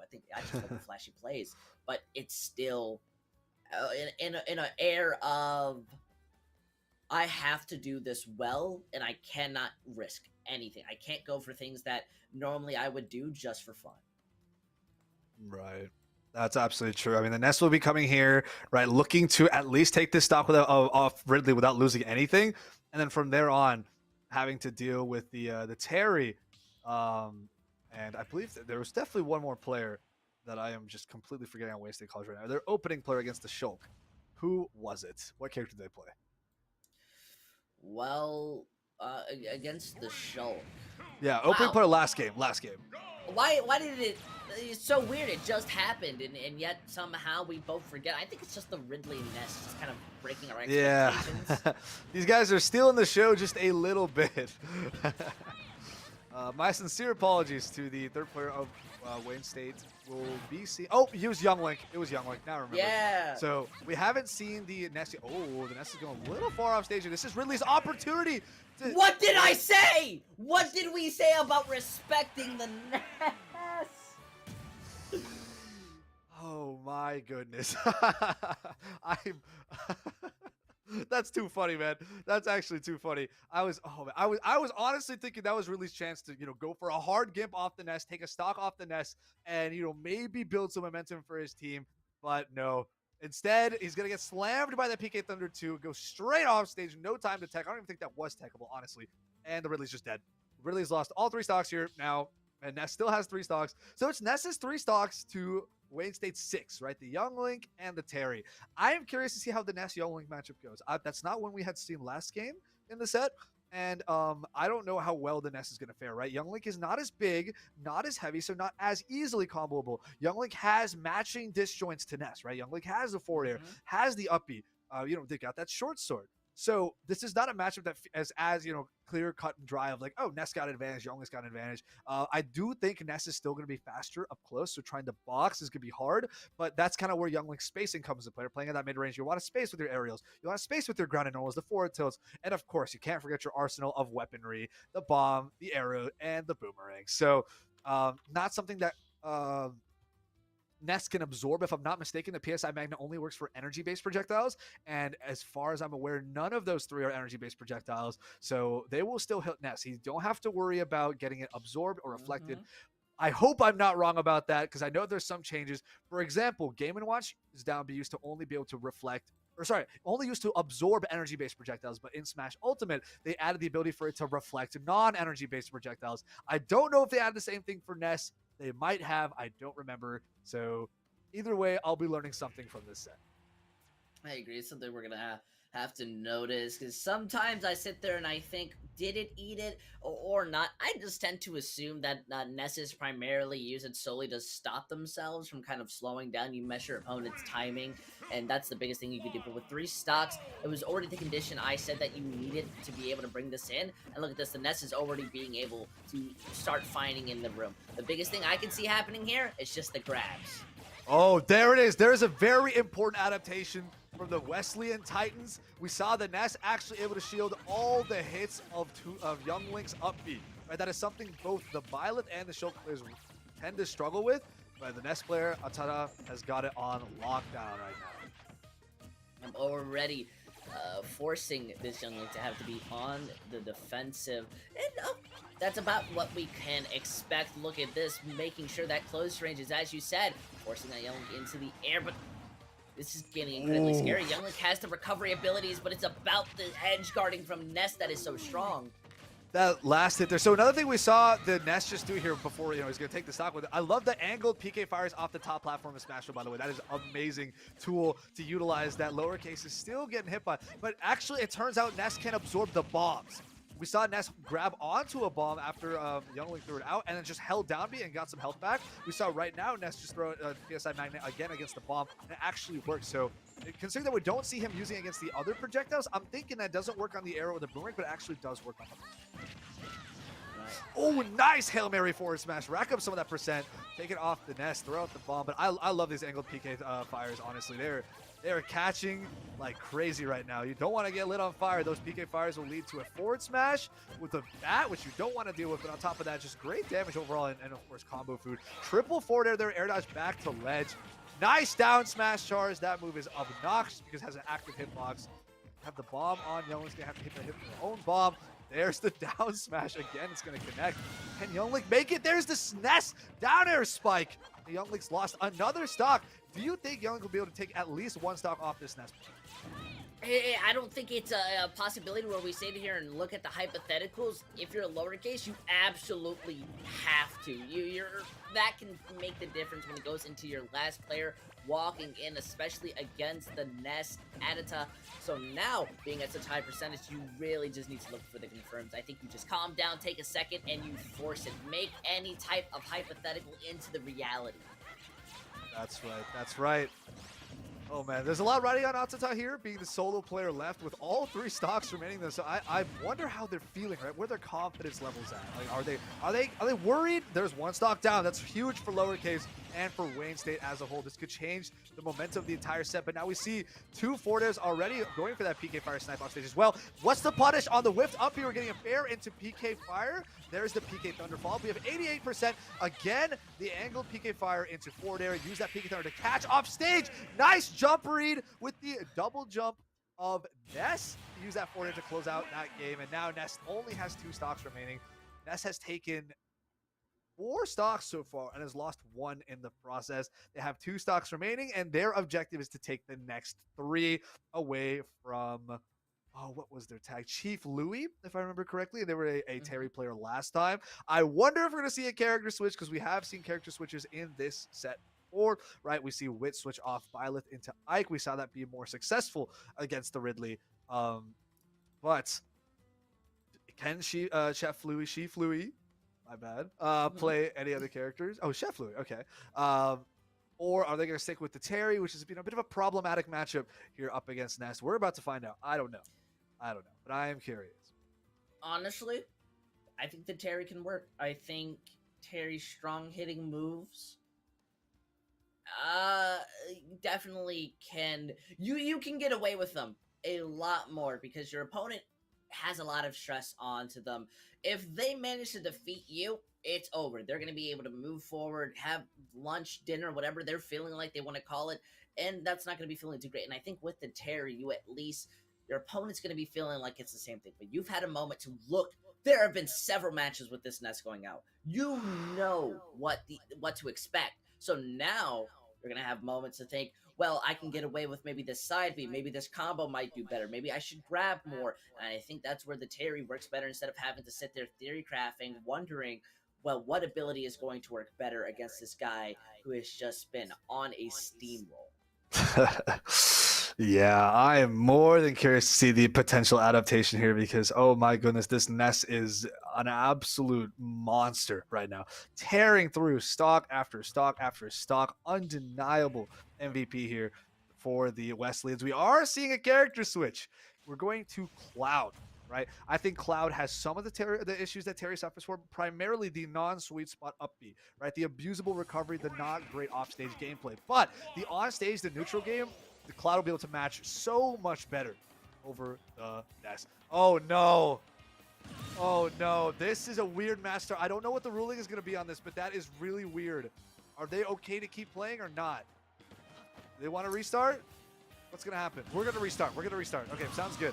So the problem here is the Cloud actually opened up the match, by habit, of course, with a limit charge. But it wasn't time to start playing yet. So, because the Nest still had to SD their one stop. Yeah. We kind of saw the Nest confused, stand there for a second. I was like, oh no, they limit charged. It's over. Yeah, so it looks like we're going to restart. Hopefully the Cloud can keep his fingers off down B on round start. I know that's what you want to do. I know that's the way you're supposed to play the character. You just got to wait until it's round start. Honestly, muscle memory is the biggest thing that I feel next to mentals. That is a player's weakness. Because, it's someone who could be a lot more petty. They could have just took that home, been so angry about it. But now we're going to see some shake hands, one player remaining on both sides. Who is going to take the victory? I do agree, Cloud does share very similar ideas, but the difference between Cloud and, well, the other character that they had was Terry. Speed. That will make the difference. Speed and range. Range is massive here in a matchup like this, but we already gained this PSI magnets into forward air combos. Get a forward throw off stage, looking for an Esgard. Cloud is going to be able to air dodge back to Lesbian. Oh, these angle PK fires off the platform are doing so much more work than I expected. Good up B out of shield. Use that climb hazard for that free damage to punish. Gonna have to work your way quite a bit though. Cloud doesn't have super confirmed combos, right? Big thing is a lot of stray hits, and when you're advantaged with those, stray hits, those strings, you'll be racking up damage over time. But it's nothing too free or too easy. So not too built in like Ness's down throw forward airs tend to be. We saw we had limit on deck for Cloud, but it got snuffed out by one of the many active moves that. Ness has to offer. Oh my god, that exchange was so scary to me. The forward smash shielded from Cloud to Ness, and then Ness tried to use a forward smash in return. That's a great spike. Off ledge is going to be super advantageous here for Cloud. Limit is on deck. There's the limit cross slash. One stock down. This Cloud player has to take only one more stock against this Ness to close it out. The second game for the state, for Wayne State. But, Ness is not down on the count just yet. This Cloud is at high percent. Great spacing, though. This is getting pretty scary. Yeah, we paid a lot of attention to how, well, I at least paid a lot of attention to how that Terry's damage works in Cloud. Even though you said that they are so similar, I forgot how true that is, at least when it comes down to the limit breaker. How is this Ness supposed to bring this back? Dealing with a character who's able to deal with the aerial moves and having attacks that can take you out in swift hits. Oh my goodness, this up air is covering so much right now. There's the climb hazard usage. Still no punish on it. Despite the, it's a fairly punishable move. This Cloud is DIing perfectly out of the PK fires and just running away. This Cloud's actually been doing a lot of just running back, spacing back, and waiting. Right? We've seen him run up to Ness's shield and do nothing for just a second before grabbing. Right? Now this Ness finally is able to land a kill. He's in a really, really rough spot here. 128%. He could die at a moment's notice. Whiffs the punish here, too. This Ness is getting a little bit antsy. We're getting a forward air string now. Nice air dodge back to ledge for both of them. Cloud is just one good hit away from a kill, and that's going to be the dash attack, and Cloud is going to take it. Chef Louis is going to switch off Terry, bring in the Cloud, and play out of his mind to take care of this Ness. You know, we thought this was, you know, we've seen this Ness player, Asata, play against Chef Louis before, right? And we're like, oh, he kind of mopped them up. You know, the Terry matchup was not looking good, but we've seen the Cloud now. We know the potential. Now there's a whole webbing of counter picks here on both teams, right? Like, oh, you know, we can send in Wit's Ike to kind of deal with the Ridley, right? But of course, Atata's Ness also deals well with the Ridley. But now Atata's Ness has that counter, right?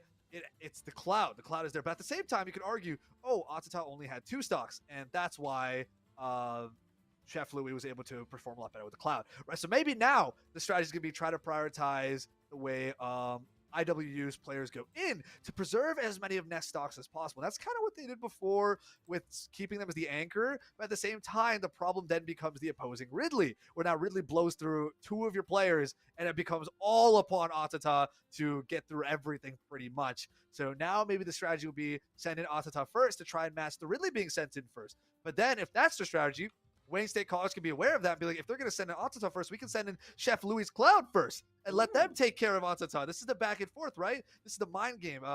In traditional fighting games, they call it Yomi, I believe. If I remember correctly, that's about trying to guess how many steps ahead the opponent is and vice versa, how you are, right? How many levels can you get ahead of your opponent? How many levels are they ahead of you?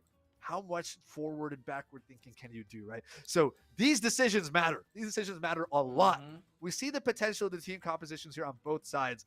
I'm so excited. The opening could potentially decide the entire set right now. You're absolutely right. And I think that's, unfortunately, it is not in favor of IWU. Yes, they were the ones to win first, but that first round was a testing phase. And there has already been 2 players that we've seen. There's the counter player on WSC with the Cloud, and then there's the Ridley, the true threat that was able to defeat nearly everyone on IWU. So far, the Ness has been the only person who has been able to consistently take stocks and push forward. I think that they're more onto the weaker side. This Ridley has now built up that momentum, knowing that if they go back into that matchup, as long as it's not the Ness, they'll be able to win. So maybe you just throw the sacrificial pawn in. You just say, hey, go in, try to take a stock or 2. Let's see who they run out. And then afterwards, we can go with the Ridley or we can just go with the Cloud. Yeah. There's a lot that could be coming in here. I'm super, super stoked. I am incredibly stoked. And it's just going to be these players trying to figure out, as well as this is basically going to be the last round. There is nothing left after this besides the victory title. It seems we're going to be seeing that Shulk versus the Ridley. How ironic. Yeah, we're going back to this matchup. The same opening we had last time. That I don't know. We might be seeing the Nest to fall up here on the Ridley next time then. This hopefully is not another SD. Oh my goodness. Oh, Mog is struggling right now. It seems like Ridley is just in Mog's head. It doesn't even matter if Ridley is or isn't doing anything on screen. Mog just will find a way to SD off the edge. One way or another. It's so unfortunate. Always hate to see it. But let's see how much damage he can do to hopefully clean out a bit more. You know, sometimes some people would call it just planning or conditioning. You know, you make your opponent have to fear the fact, or, you know, overconfident. But it's not really working out in your favor. The Shulk's having a lot of issues, especially when it comes to using their own abilities. Smash gives you some of the best knockback in the game. Uh-oh. No! Oh, no. So, for everyone watching, this is pretty common. I just hope the game... Ooh. I don't know what happened then. So usually when this happens to me, because I've also broadcasted events on my own, right? What happens is communication error occurs. I get kicked back to the arena as the streamer, and I can see the 2 little icons just kind of going at it on their own, right? They're still battling. The game's still happening. We just can't see it because Nintendo's online is problematic, to say the least, right? But now that we got kicked out of the arena, I'm not actually sure. I don't know if the production team kind of knows, but is this your arena or like is it one of theirs? Okay, so it is a player side arena. That's good. That means at least the match hasn't dropped. But I guess it means that we have dropped from it. So we're gonna try to get ourselves back onto the arena as fast as possible. But oh man, I don't know. Nintendo's online infrastructure. It is painful Painful. But it's what we have to do within the era of COVID because, in-person events, offline events are not, the most feasible. And on top of that, having teams travel so often and, setting up events and stuff like that, like getting it in person is pretty tough. But it turns out actually the lobby has dropped. So I'm very confused on what the ruling is here.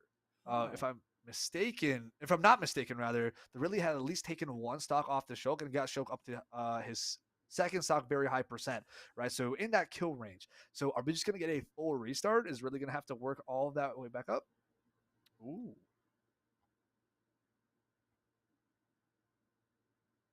Okay, so it looks like they were able to continue the match, and it turns out Ridley brings in 3-0 over the Shulk. So that was kind of expected considering the sample data we had from last two sets.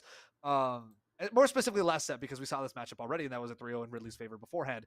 So now the question then becomes, who is ISU going to send in next, right? Are they going to have the NECC here to try to take care of the Ridley? Or are they going to try to send in the Ike to stifle the Ridley, but not eradicate the Ridley, Right, but the thing, again, NECC's stocks are very valuable.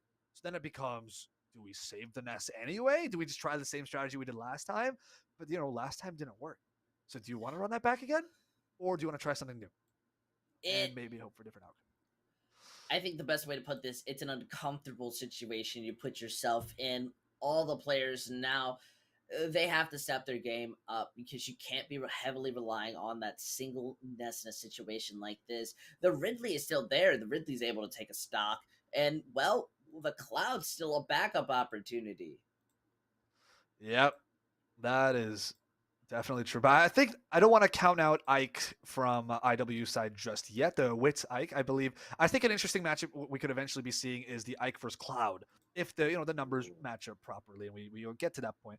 I think with Ike versus Cloud, it becomes a pretty pretty player-dependent matchup where both characters I think are more than capable of dealing with each other because they both have significant weaknesses that the other can kind of cover like decently well. Of course, you have to worry about Cloud's speed, right? But Ike's got the range, Ike's got the solid confirms, and then at ledge can catch you with stuff like down tilt and neutral B. So and on top of that, I can still somewhat consistently recover with up B and side B, and Cloud doesn't have a whole lot of moves to challenge up B or side B either. So if it gets to the Cloud Ike matchup, it's kind of the last game for both teams.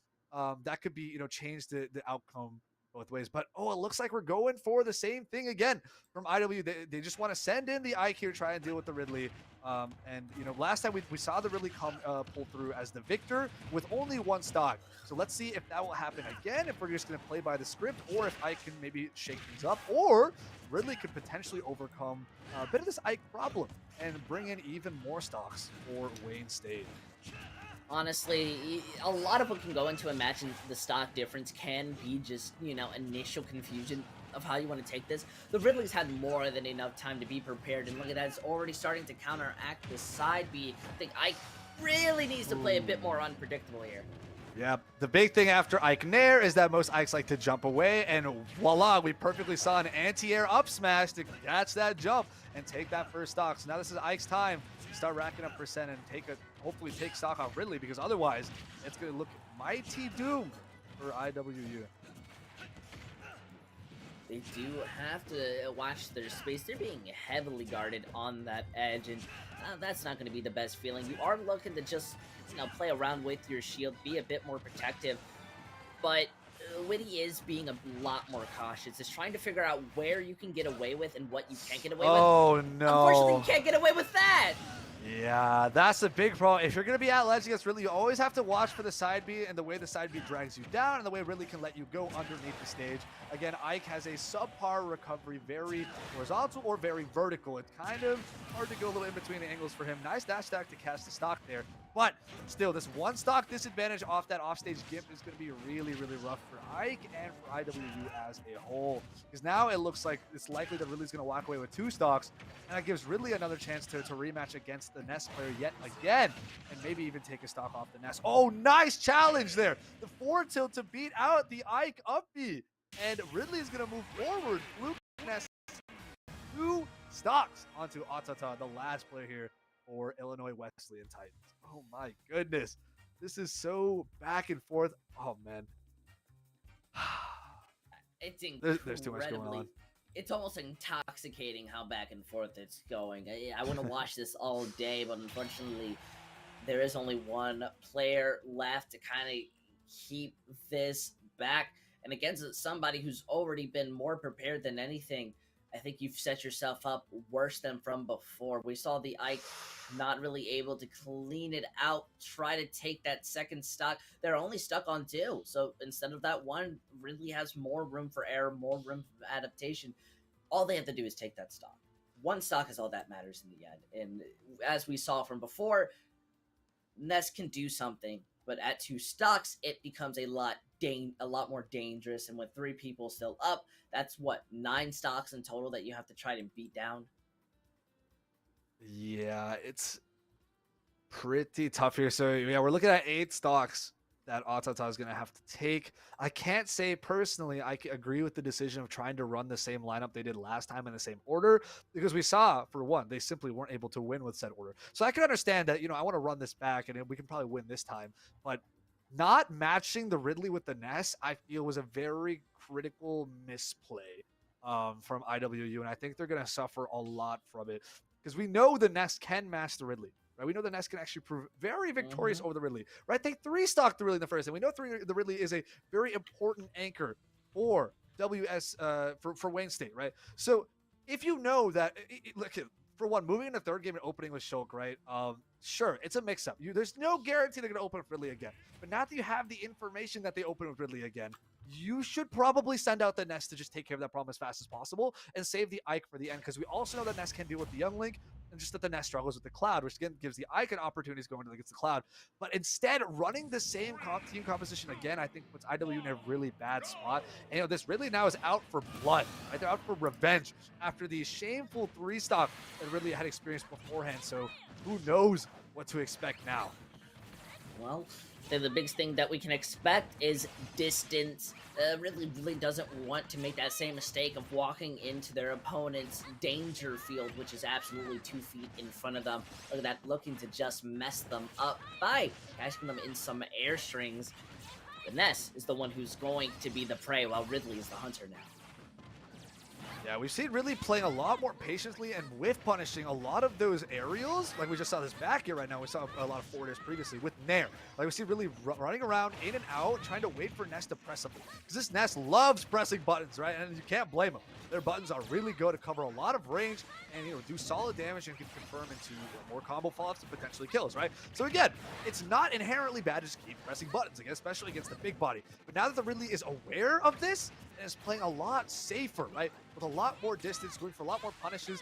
Yeah, they still end up taking 127% because, man, it is hard to stay away from Ness. At the same time, they're now able to bring the Ness to 91% instead of, only 30 or 40. This gives the Ridley a lot more opportunity to at least take a stock off this Ness and, continue a big lead here for Wayne State. But we'll see. Atata's not out of the count just yet. And they might be looking, they're definitely looking to take this away with the 3-stock, but they can't play too risky. Okay, we see the NPA flash there. They're going to make it back to ledge. We also saw a pretty Hail Mary forward smash there at low percent at that. The risk reward on that is a little skewed. Ooh, look at this jab reset into the forward smash. What a beautiful combo. The PSI magnet into forward air, drag him down, use those double down tilts to keep him locked on the ground. PK fire for the multi-hits and create that range to pop him up just a little bit. Ridley is a big body. This isn't going to whiff. And that forward smash with the baseball bat is going to land for a home run right there. And Ness is going to walk away with all 3 stocks. Oh my goodness. Looks like we're looking at a repeat of last game. So far, anyway. It's a pretty good startup. I would definitely say they were more than ready to go up against the Ridley matchup, and we even saw a bit of adaptation in the Ridley starting to respect that Ness. We didn't see them try to go down and then get hit to the side of the stage and then immediately get knocked down to the ground, which is incredibly both funny and upsetting to watch very live on stream. But now I wonder, who do you feel more scared for? The person who has to continue moving forward with those 3 stocks, or the fact that the Cloud is about to walk in? Yeah, I mean, at the same time, there's no inherent like disadvantage to sending in the Young Link again, even though we saw the Nest Mhm. perform really well against the Young Link. The Young Link was at least able to take one stock. Alternatively, you can send in the Cloud and just try to eliminate as many of the 3 stocks as possible. But again, you do have to know that last game, the Nest lost to the Cloud when the Nest only had 2 stocks and the Cloud had 3. So that I feel like could be a potentially important factor that they might want to replicate and recreate for the set. Because again, if you want to run everything back from last set the same as it was beforehand, you'll hopefully end up with the same result, which was a victory for Wayne State. So they may want to stabilize all their variables and just attempt for another victory like last game in the set. And, we've seen the Young Link come out here again to match this 3-stock Nest here. I think we're looking at, depending on the performance of this Young Link, it could definitely sway the outcome of the set.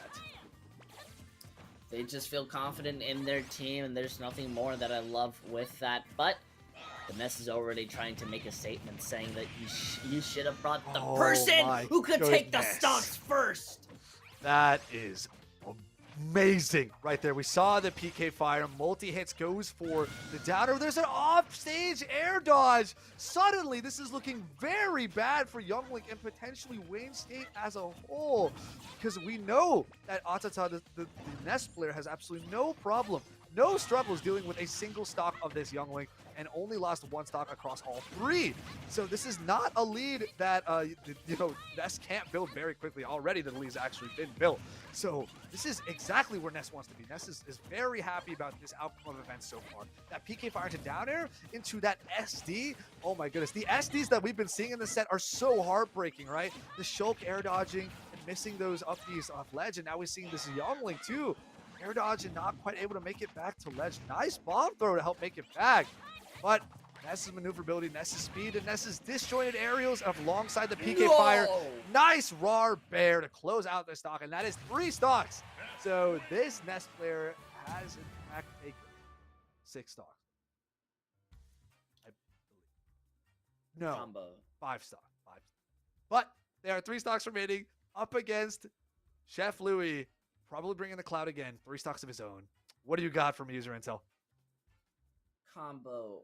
What I got for you is a giant anxiety coming out. I'm not even gonna lie to you. I'm a little more impressed than I should be, because solely off the idea that we saw the Young Link do very decently well before against the Nest, and before, one of the big win conditions was off the fact that, the Nest didn't have room for error against the Cloud, really had to try and go up against that matchup, down a stock, no less. So it became a lot more easier. Now, I think IWU is absolutely prepared to go all the way.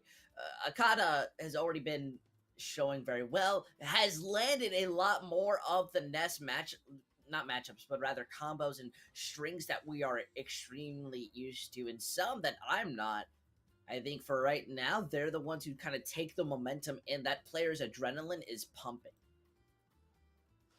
Yeah, absolutely. I'm going to have to be honest. I'm wrong. I was wrong. I'll have to apologize to IWU's strategy, their coach, because, through the brute force, through the power of friendship, whatever it may be, this last game completely changed the tides of how I expected this all to go, right? The fact that the Young Link was not able to take 1 stock off Nest suddenly gives Nest a very strong fighting chance going in for this last game. I still felt like Cloud was at advantage for most of the set between the Cloud and Nest from last game, and I don't think there's any sort of guarantee now suddenly that the Nest will win only because he has 1 stock. Because again, the Cloud was playing pretty well, and Cloud was covering a lot of Nest's options and recovery. So now I think, yes, IW has a fighting chance. Do I think they're going to win for sure? Absolutely not. Chef Louis' Cloud was still phenomenal, and I still honestly am slightly favored to his gameplay from last game. I think that they can still pull in the win here, but I have complete faith in IW also bringing this all the way back. Having their star player, Atata, take 8 stocks of the 9 is just incredible. But we're now seeing the final showdown. Game 3, last player, 3 stocks apiece. This is a tried and true competitive match. I bet we're going to PS2 also. Let's see. Oh no, we're actually seeing the town and city. My apologies. Nonetheless, still going in.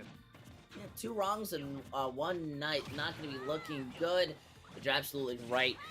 This is now going to be both players trying to do their best, but look at the Ness! Yeah, there's the crazy nest string. The Cloud air dodge to ledge. He's gone. He does not have the recovery. That is absolutely massive for IW right now. Atata is chilling. That's exactly what they want. They need to abuse that Cloud recovery. They need to get him off stage, catch his air dodges, and really capitalize on those misplays.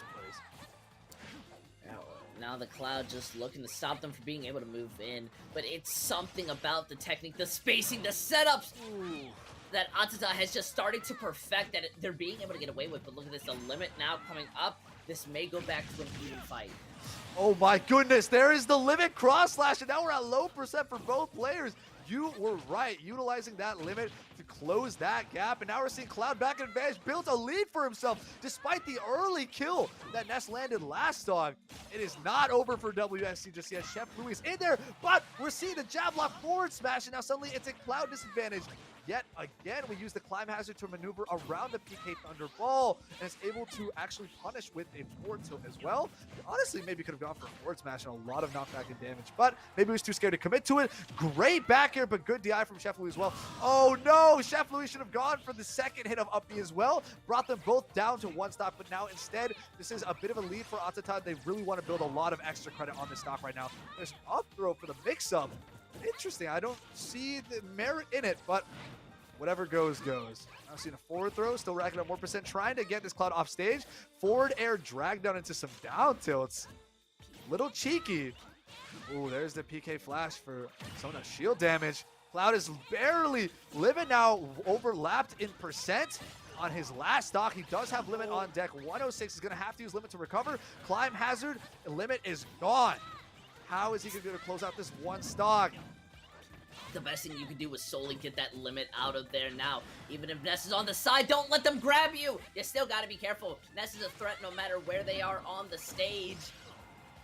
Nice rising fair to kind of even that out. Good blade beam to catch the PK fire. Maybe the PK fire is in reaction. There's a climb hazard. This is Ness's time.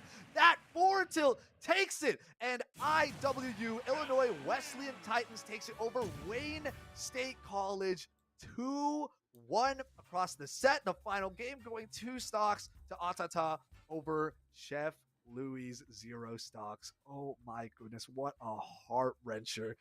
What a set, man. Back and forth, back and forth. I was at the edge of my seat the entire time. Anytime one player built a lead, anytime one team built a lead, the other team was not too far behind, and suddenly it's, the pendulum is swinging. Both teams are swinging at each other. They're slugging, they're going at it. So absolute bloodbath. Stocks here, stocks there, stocks everywhere. And finally whittles down to our very last player, Atata, on IWU, the Illinois Wesleyan Titans. They're going to take it home for their team 2-1 over Wayne State College. How do you feel about that set, user intel? Tell me what we just saw. I gotta say, I wish there were more rounds to go in, because that last one was the impediment, the tension that we've been waiting for all night to go through. It was down at high percentage, stock to stock. IWU taking that back in a way that we very much weren't looking too highly on. We had to have our expectations realistic, and the Cloud had already come back from taking the win, and momentum and how it works, and yet they were able to absolutely crush it. So I gotta say, that was incredibly exciting, and that happens so often here that you have to wonder when, why don't we watch this more often, because these players are so amazing to pay attention to. Yeah, I mean, there's so many heart wrenchers, so many heartbreakers, so many early stocks taken, so many SDs, so many early gimps. It is just absolutely incredible. But we're going to be taking a quick break. Don't go anywhere. If I'm not mistaken, we'll hopefully be getting an interview with a very valuable player quite soon. So stay where you are. We'll be back very soon. Maybe grab a drink, grab some popcorn, or something like that. But don't go anywhere. We will be back.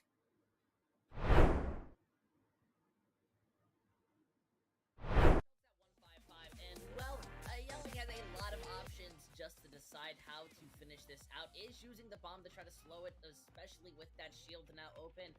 You may be a little harder to knock off, but that does not mean you're not gonna die. Find what they're looking for, and it's now back off the map. Ooh, Yeah, Moga 3 is struggling to land anything right now. We've seen this Young Link at 85% for a while now. The multi-hit nature of that up B is catching the Shulk right now. He dropped shield to her. That's an entire stock lead for Wayne State, and that's gonna help set up for pushing momentum moving forward. But right now we see Shulk activate Monado Smash and finally ends up taking a kill with it. Stop getting clipped by on stage, and as a result also stop getting followed up on it. Ooh, that was kind of close. Thankfully, Lowercase was able to recover. We got Snash on deck here. Shulk looking to take another stock. There's a whiffed up B at ledge. We see Lowercase. We've seen crazy comebacks before, and I think Shulk is one of those characters where you have that opportunity, but the shield is going down incredibly quick. You see, look at that force smash, not going to be able to kill, but with the grab, that's all you need, a little kick to the face. Shield looks like this is a pretty tough tool for Illinois Wesleyan to be dealing with right now, but it's only one stock that I have to take to even this out, so it doesn't have to be a crazy lead for Wayne State just yet, but this is where Lowercase wants to be leading into something crazy, but that didn't have to matter. If you're Bowser or not, I don't think you're super worried about the Ridley pick. By the pick alone, you do have to be aware of how to play around this character. This character is deceptively fast, and we see this neutral air coming out right now. There is the Nair air dodge bait. Very early on, we've seen it come to play right here. Nice back air spike. We are able to see Violet recover. Nair into back air dodge to return. Violet is not able to make it back. They had no jumps left. This Even launched in the air, it's not feeling too great. Yeah, Ridley has that aerial mobility to help deal with a lot of edge guards too, and set up against those air dodge situations. But here it seems that Atata, that's what I'm going to be calling him at least, is looking to figure out using just the recovery solely to get back on. What is Fluke supposed to do? Oh my goodness! He had the PK fire into Tim. Ness is potentially about to reversal on this Ridley with a 3-stock on him. That's quite incredible, getting revenge for your teammate. There's the down smash. The lasting hitbox is so obnoxious for so many players. Nice up smash. That's goodness. Look at that combo. The PSI Magnet, or PSI Magnet, get those double down tilts for that. What is that? Jab reset. And on top of that, going for PK Fire, almost finishing off with a forward smash. What a fantastically beautiful combo. Nice anti-air. I gotta utilize that PK Thunder too and really cover all those options and rack up that percent. Right now, Terry is struggling so hard. So another big thing about the traditional fighting game characters is that, sure, their limbs are decently long and they'll throw them out a lot. Nice combo down to his regular height rather than his width. Now, once again, back up on the go. I think that's by far the biggest factor that you're going to be able to get these kills with. Oh, no! The Terry tried to challenge the Ness. Effective here. So we saw it really do really well against the Byleth. And I would say Shulk kind of fulfills a, not exactly the same, I think there's something to worry about, but a similar archetype of where, you know, they got the really long normals. Oh my goodness, that's so painful. Already off the bat, an unfortunate Ness player is out of the realm of possibility to take out, you know, both players on Wayne State's side. So this is a bit of a gamble both ways. I'm pretty curious to see how this goes, but for right now, we're looking at a very solid free stock from Fluke Nest over Moga 3. That percent here so far. We're just trying to make good adjustments here, but that up shield is not quite fast enough. It'll be a little tough to punish. Really great anti-air with the up smash. Ike is still living, but just there. As much as these stocks are getting relatively even, I think it's that damage just looking for a prime opportunity and then exploiting it. That's right, yeah. We do see a bit more, oh, nice up B. That is going to connect. And you really just need to start confirming these kills on the stage. Ridley's going to get back. While you don't really have that opportunity, now you're down, it comes down to Fluke. So you're doing your team justice, but you really just want to be able to confirm it on the stage solely so you don't have to worry about the Ridley coming back in. Range really is still a bit on the heavier side. That's a whipped grab. Ridley is big, but not that big. Can't quite grab from that range. The dash attack is deceptively strong. Ooh, looking for a read on that side. Being nice up smash anti-air attempt. That up B did not connect to ledge, unfortunately. It was Young Link. It was Young Link. Now I remember. Yeah. So we haven't seen the Nessie. Oh, the Nessie's going a little far off stage. And this is Ridley's opportunity. What did I say? What? Triple forward air dodge back to ledge. Nice down smash charge. That move is obnoxious because it has an active hitbox. Have the bomb on. Youngling's going to have to hit the hit with their own bomb. There's the down smash again. It's going to connect. Can Younglink make it? There's the SNES. There's a lot riding on Atsuta here, being the solo player left with all 3 stocks remaining. So I wonder how they're feeling, right? Where their confidence levels at. Like, are they worried? There's fire. There's the PK Thunderfall. We have 88%. Again, the angled PK Fire into forward air. Use that PK Thunder to catch off stage. Nice jump read with the double moves that Ness has to offer. Oh my god, that exchange was so scary to me. The forward smash shielded from Cloud to Ness, and then Ness tried to use a forward smash in return. That's a great spike. Off ledge is going to be super advantageous here for Cloud. Limit is on deck. There's the Limit cross. Fancy. We're getting a forward air string now. Nice air dodge back to ledge for both of them. Cloud is just one good hit away from a kill, and that's going to be the dash attack. And Cloud...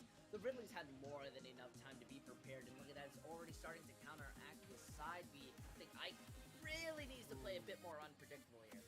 A lot more cautious. Just trying to figure out where you can get away with and what you can't get away with. Oh no. Unfortunately, you can't get away with that.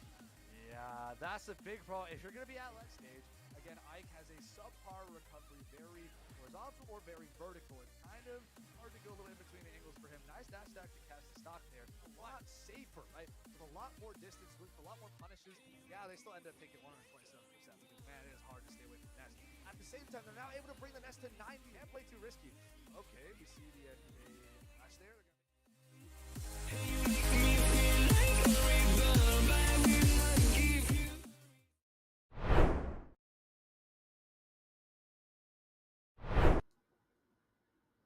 Welcome back, everybody. Hope you guys enjoyed that absolutely incredibly explosive set between IW, the Illinois Wesleyan Titans, up against Wayne State College in Smash Ultimate.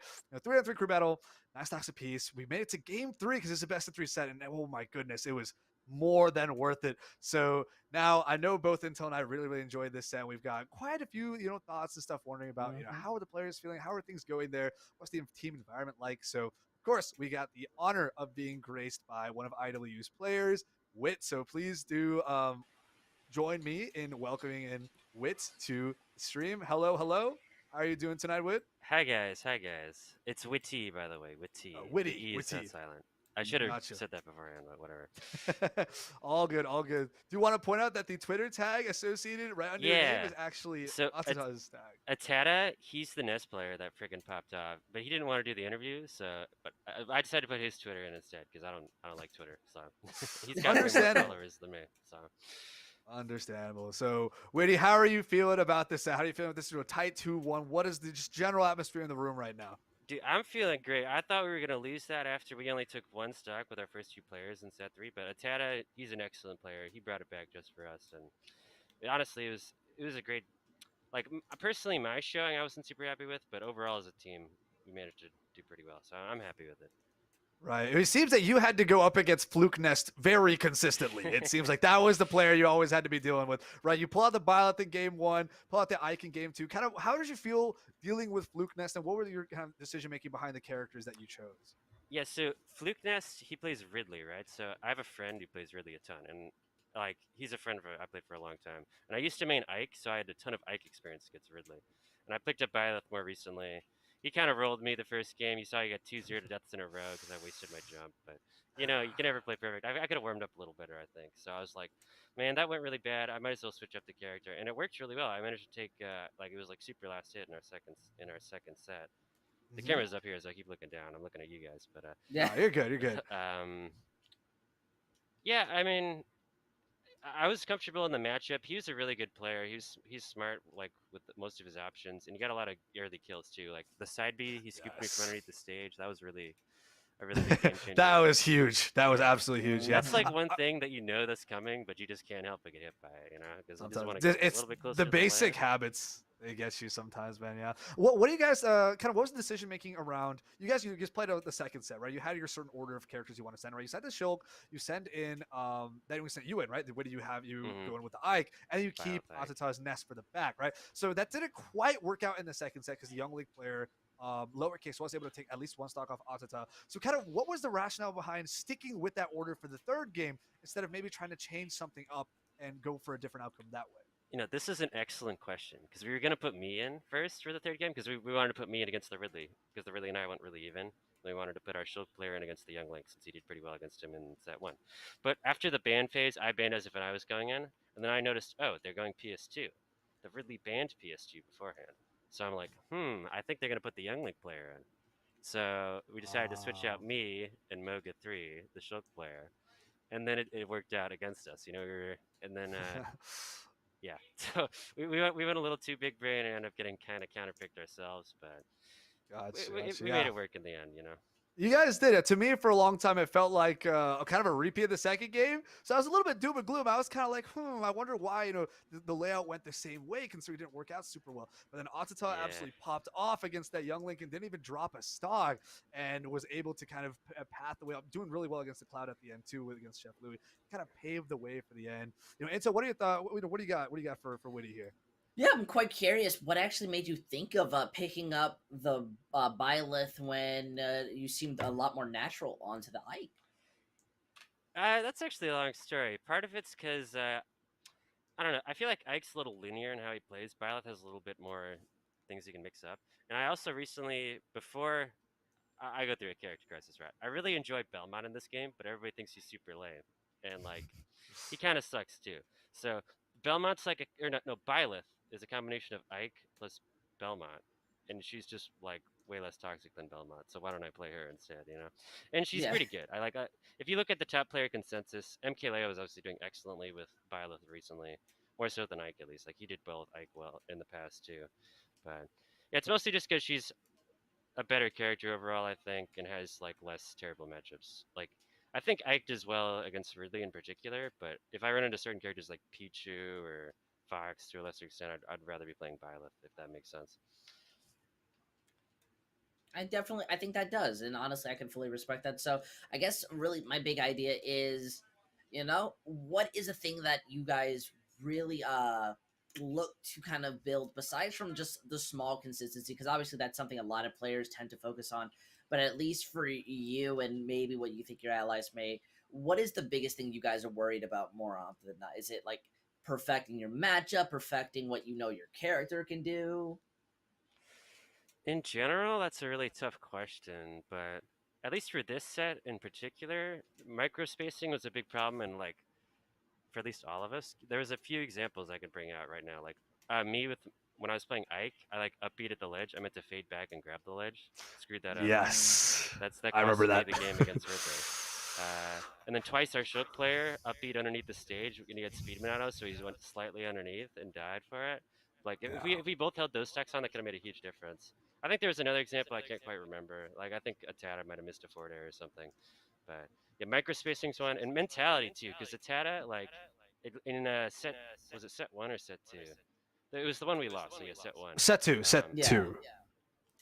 Oh wait, did we win set 1? Yeah, set 2. You guys Okay. won set 1. Yeah, you guys won because set 1. he was going into the Cloud player with 2 stocks, and then he's playing pretty even. He loses the stock first, and then he started playing like super. What's the word? Impatience? Not even impatient. Oh, just too cautious. okay. Like normally he just goes ham, like hits people, right? But he started playing cautious, trying not to get hit, and like you could tell he really wanted to win that set, so his mentality was getting to him a little. And same with me. Like when I got freaking 0 to death by that Ridley in the first set, I was feeling terrible. I was like, oh man, I suck at this game. And then he did to me again. And I was like, I felt even worse. Mentality's another big one, I'd say, because like if you don't think you're gonna win, you're not gonna win.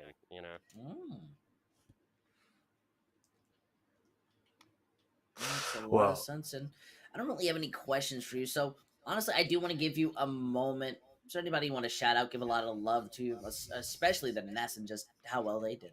Yeah, Atata Ness is he's our best player. We save him for the Yanker basically every time, just because he's the clutchest player, and he's used to high pressure situations. So, and he showed it worked out for him. So, add Atata Ness on Twitter if you guys are interested. I think he's the number 2 ranked player in Chicago, in Illinois as a whole, actually. But he should be number 1.